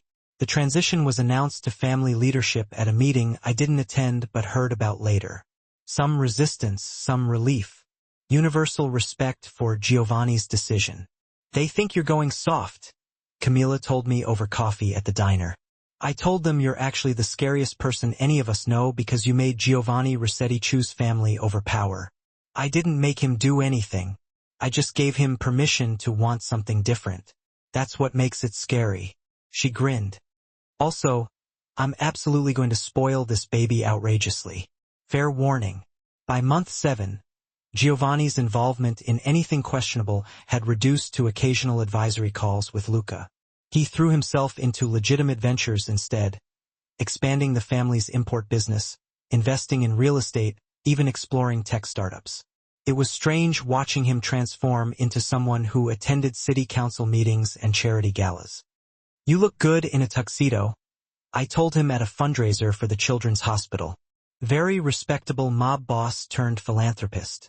Former mob boss, present tense philanthropist who's completely out of his depth at these events. He tugged at his bow tie. How do you talk to these people? They're terrifying. They're rich donors. You've negotiated with actual criminals. Criminals are more straightforward. They tell you what they want. These people talk in circles about quarterly projections and impact metrics. He spotted Camila across the room, waved. Your sister is better at this than I am. Camila is better at everything social. That's why she'll be an excellent doctor. I rubbed my very pregnant belly. Are you ready for this? Really ready for fatherhood? No, absolutely not. I'm terrified I'll break her or raise her wrong or fail to protect her from everything. He placed his hand over mine on my stomach. But I'm trying to be ready. That has to count for something. Counted for everything. Our daughter arrived on a Tuesday in October, 3 weeks early, and with enough drama to announce her Rossetti heritage. 20 hours of labor. Giovanni nearly passing out twice. Camila in scrubs because she'd convinced the hospital to let her observe as part of her medical training. Anna waiting in the lobby with half the diner's regular customers who'd somehow heard the news. When the nurse finally placed a screaming, red-faced baby in my arms, I understood immediately why people did irrational things for their children. Why Giovanni had walked away from power. Why Sarah had tried to fight corruption despite the danger. She's perfect, Giovanni whispered, fingers gentle on her tiny hand. What do we name her? We'd discussed this for months without reaching a consensus. But looking at her now, the answer was obvious. Sophia, after your mother. I touched her dark hair already thick, and Sarah as a middle name, Sophia Sarah Rossetti. Giovanni's eyes went bright. You're sure? I'm sure. Your mother deserves to be remembered. And Sarah. My throat tightened. Sarah deserves to be part of the good that came from all of this. He kissed my forehead. Then Sophia's. Thank you. For her. For everything. The first month of parenthood was chaos. Sophia had her father's intensity and my stubborn refusal to sleep on any predictable schedule. Giovanni approached fatherhood like a military operation, spreadsheets tracking feeding times and diaper changes, research about developmental milestones, baby-proofing that would have impressed security consultants. You can't bubble wrap the entire house, I told him at 2 a.m. while nursing Sophia. She needs to be able to live. She can live in a safe environment. There's a difference. But he was smiling when he said it. Exhaustion and joy mixing in equal measure. By month 3, we'd found a rhythm. Giovanni handled morning duties so I could sleep after overnight feedings. I took afternoons while he worked on legitimate business from a home office. Camila visited twice a week, teaching us things from her medical training. Anna insisted on babysitting every Sunday so we could have date nights. You two need adult time, Anna declared, already cooing at Sophia. Go eat food that requires utensils, have conversations about something other than diapers. Those date nights became sacred. Sometimes we went somewhere fancy, remembering who we'd been before parenthood consumed us. More often, we just walked along the lakefront talking about everything and nothing. About Sarah and how she'd have loved being an aunt. About Giovanni's brother, Antonio, and the nephew he'd never get to meet. About building lives that honored the people we'd lost. Do you miss it? I asked one evening as we watched the sunset over Lake Michigan. The power, the respect that came from fear. All of it? Giovanni considered carefully. Sometimes, usually when Sophia cries for 2 hours straight and I can't fix it, then I think about how being a mob boss didn't prepare me for fatherhood at all. He pulled me closer. But then she smiles at me or falls asleep on my chest. And I realize this is better.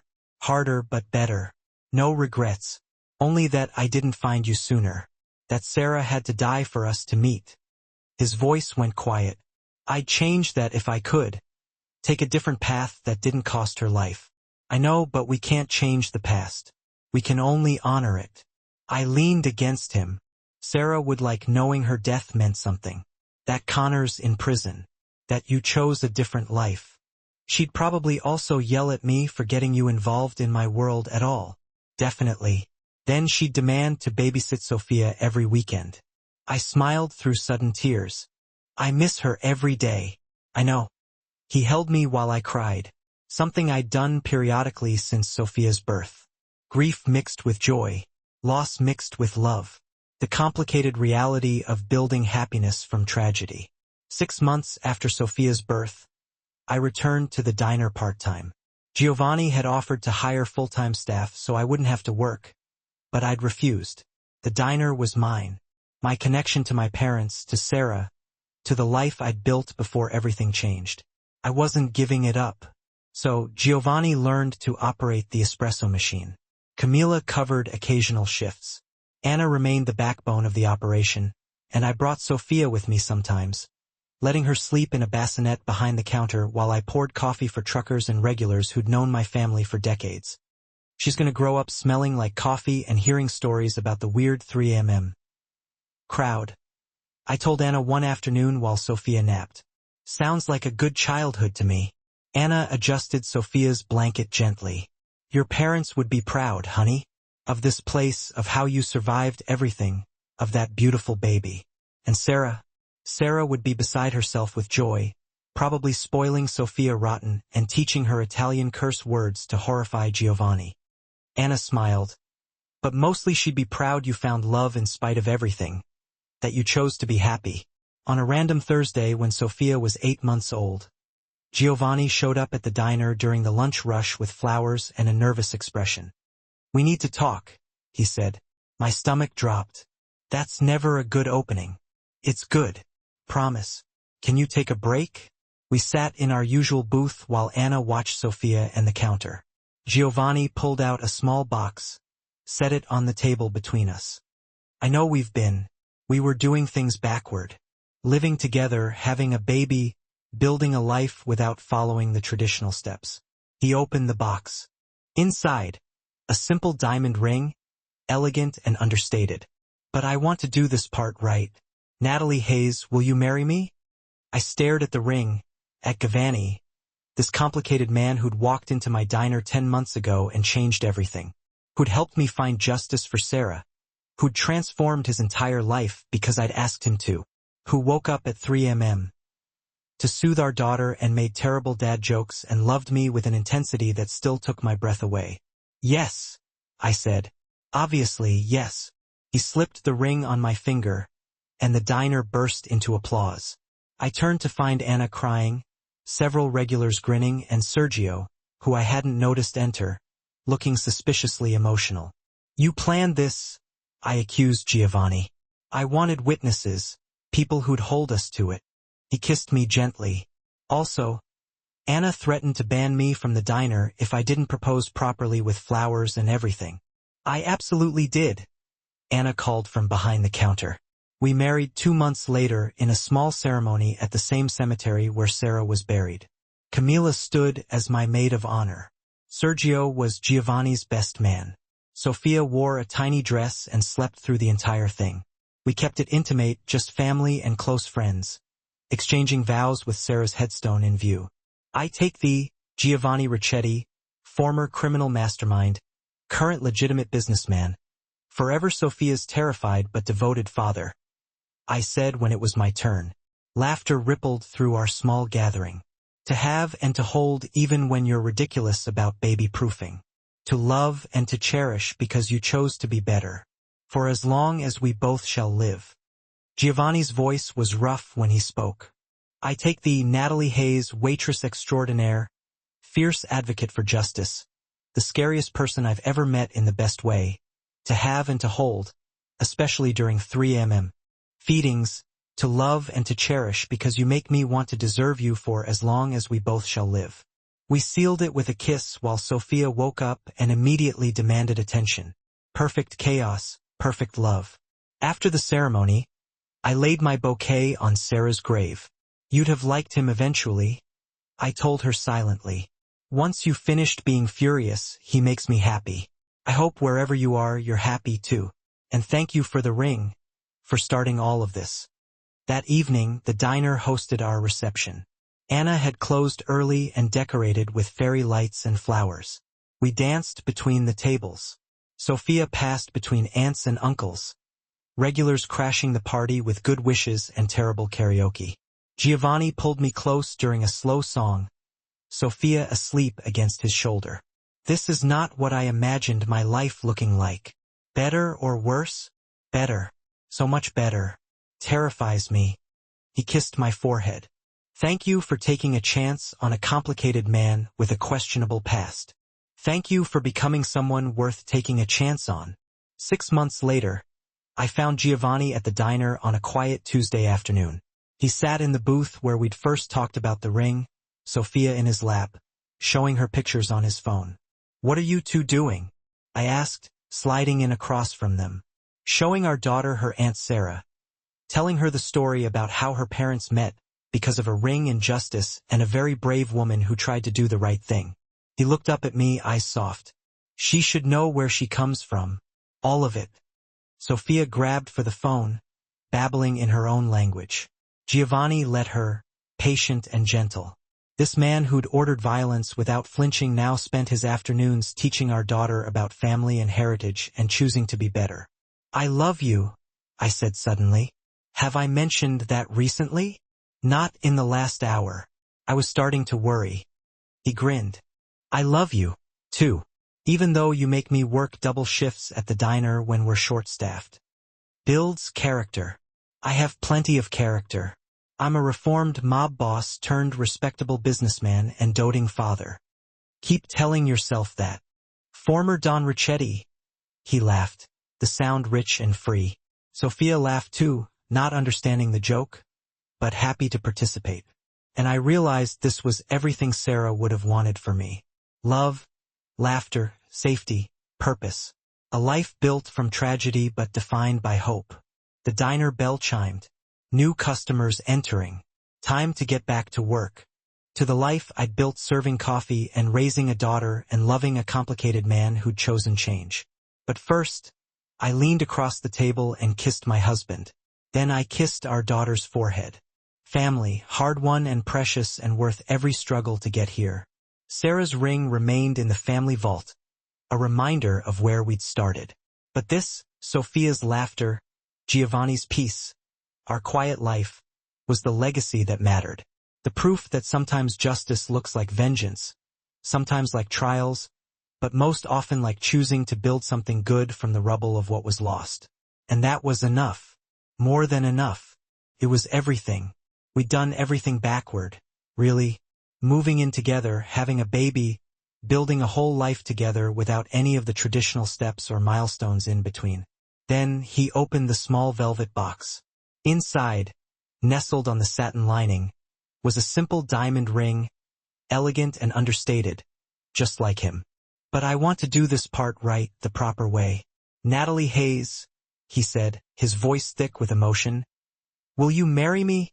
I just stared at the ring, then at Giovanni, at this incredibly complicated man who'd walked into my little diner 10 months before and irrevocably changed absolutely everything about my life. He was the one who'd helped me find justice for Sarah, who'd completely transformed his entire existence and turned it upside down because I'd asked him to. This man woke up at 3 a.m., without complaint to soothe our crying daughter, told the corniest, most awful dad jokes imaginable, and loved me with a fierce, unwavering intensity that still, after all this time, took my breath completely away.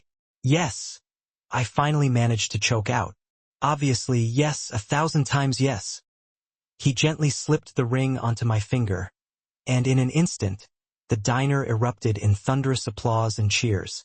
I turned to see Anna openly sobbing, a sight I'd never witnessed before, several of our regulars grinning like absolute fools, and Sergio, who I hadn't even noticed had come in, looking suspiciously emotional and wiping at his eyes. You totally planned this whole thing, didn't you? I accused Giovanni, a smile playing on my lips. I wanted witnesses, he admitted, his eyes twinkling mischievously. People who'd hold us to it, make sure I didn't back out. Then he leaned in and kissed me gently. Also, he added with a wink, Anna threatened to ban me from the diner for life if I didn't propose properly, with flowers and the whole shebang. I absolutely did, Anna called out from behind the counter, wiping her hands on her apron. We ended up getting married 2 months later in a small, intimate ceremony at the very same cemetery where Sarah was buried. Camila, my best friend and rock, stood as my maid of honor. Sergio, surprisingly emotional again, was Giovanni's best man. Little Sophia, dressed in the tiniest, most adorable dress you've ever seen, slept soundly through the entire ceremony, completely oblivious to the momentous occasion. We kept the guest list small and intimate, inviting only family and our closest friends, exchanging our vows with Sarah's headstone in clear view. I take thee, Giovanni Ricchetti, I said when it was my turn, my voice trembling slightly, former criminal mastermind, current legitimate businessman, and forever Sophia's terrified but devoted father. A wave of warm laughter rippled through our small gathering. To have and to hold, even when you're being completely ridiculous about baby-proofing everything. To love and to cherish because you made the conscious decision to be a better man, a better person. For as long as we both shall live. Giovanni's voice was unusually rough with emotion when he spoke his vows, fighting back tears. I take thee, Natalie Hayes, he said, his voice thick with feeling, waitress extraordinaire, fierce advocate for justice, and the scariest person I've ever met, in the absolute best way possible, to have and to hold, especially during those dreaded 3mm feedings, to love and to cherish because you make me constantly want to deserve you, to be worthy of your love, for as long as we both shall live. We sealed our vows with a tender kiss, right as Sophia chose to wake up and immediately demand our undivided attention, letting out a piercing wail. Perfect chaos, perfect love, I murmured, smiling. After the ceremony, I laid my bridal bouquet gently on Sarah's grave. You'd have liked him eventually, I told her silently in my thoughts. Once you'd finally finished being furious with him, you'd see that he truly makes me happy. I hope wherever you are, you're happy, too, and at peace. And thank you for the ring, for starting all of this, for bringing us together. That evening, the diner hosted our wedding reception. Anna, bless her heart, had closed up early and transformed the entire place, decorating it with twinkling fairy lights and beautiful, fragrant flowers. We danced awkwardly between the tightly packed tables. Sophia passed around between adoring aunts and uncles and our regulars, who had gleefully crashed the party with heartfelt good wishes and some truly terrible karaoke performances. Giovanni pulled me close during a slow song, holding me tight as Sophia slept soundly against his broad shoulder. This is definitely not what I ever imagined my life would look like, I said, looking up at him. Better or worse? He asked, a playful smile on his face. Better, I replied without hesitation. So much better than I ever could have dreamed. It actually terrifies me a little. He kissed my forehead gently, his eyes full of love. Thank you for taking a chance on a complicated man with a very questionable past. Thank you, I whispered back, for becoming someone worth taking a chance on, for becoming the incredible man you are today. 6 months later, I found Giovanni sitting at the diner on a quiet Tuesday afternoon. He was in our booth, the one where we'd first talked about the ring, with Sophia happily perched in his lap, showing her pictures on his phone. What are you two up to? I asked, sliding into the booth across from them. I'm showing our little girl her Aunt Sarah, he said, looking up at me. Telling her the story about how her parents met, all because of a ring injustice and a very brave woman who just wanted to do the right thing. His eyes were soft and full of love. She should know where she comes from, he added. All of it, the good, the bad, and everything in between. Sophia reached out and grabbed for the phone, babbling away in her own nonsensical baby language. Giovanni patiently let her have it, always so gentle and loving with her. This was the same man who had once ordered acts of violence without even flinching, and now he spent his afternoons teaching our daughter about family and heritage and making the conscious decision to be a better person every single day. I love you, I said suddenly, the words just tumbling out. Have I mentioned that recently? He grinned playfully. Not in the last hour or so, no. I was starting to get a little worried there. I love you, too, he replied, his eyes sparkling with affection. Even though you make me work double shifts at the diner whenever we're short-staffed. I rolled my eyes. Builds character. I have plenty of character already. Thank you very much. I'm a reformed mob boss turned respectable businessman and doting father. What more could you want? Just keep telling yourself that. Former Don Richetti. I teased. He threw his head back and laughed. A rich, full sound that filled the diner. Sophia, hearing his laughter, laughed too, not understanding the joke, but happy to participate in the joy. And in that moment, I realized with absolute certainty that this was everything Sarah would have wanted for me. Love, laughter, safety, a sense of purpose. A life that was built from tragedy and loss, but ultimately defined by hope and the promise of a brighter future. The little bell above the diner door chimed, signaling new customers coming in. Time to get back to work. Back to the life I had painstakingly built. Serving coffee and raising a daughter and loving a complicated man who had chosen to change for the better. But first, I leaned across the table and kissed my wonderful husband. Then I kissed our precious daughter's forehead. Family. Hard-won, cherished, and worth every single struggle it took to get here. Sarah's ring remained locked away in the family vault, a poignant reminder of where we had started, of the long and winding road that had led us to this moment. But this, Sophia's infectious laughter, Giovanni's newfound peace, our quiet, ordinary life together, was the true legacy that really mattered. It was the undeniable proof that sometimes justice looks like vengeance, and sometimes it looks like trials and tribulations, but most often it looks like simply choosing to build something good and beautiful from the rubble of what was lost. And that was more than enough. It was everything.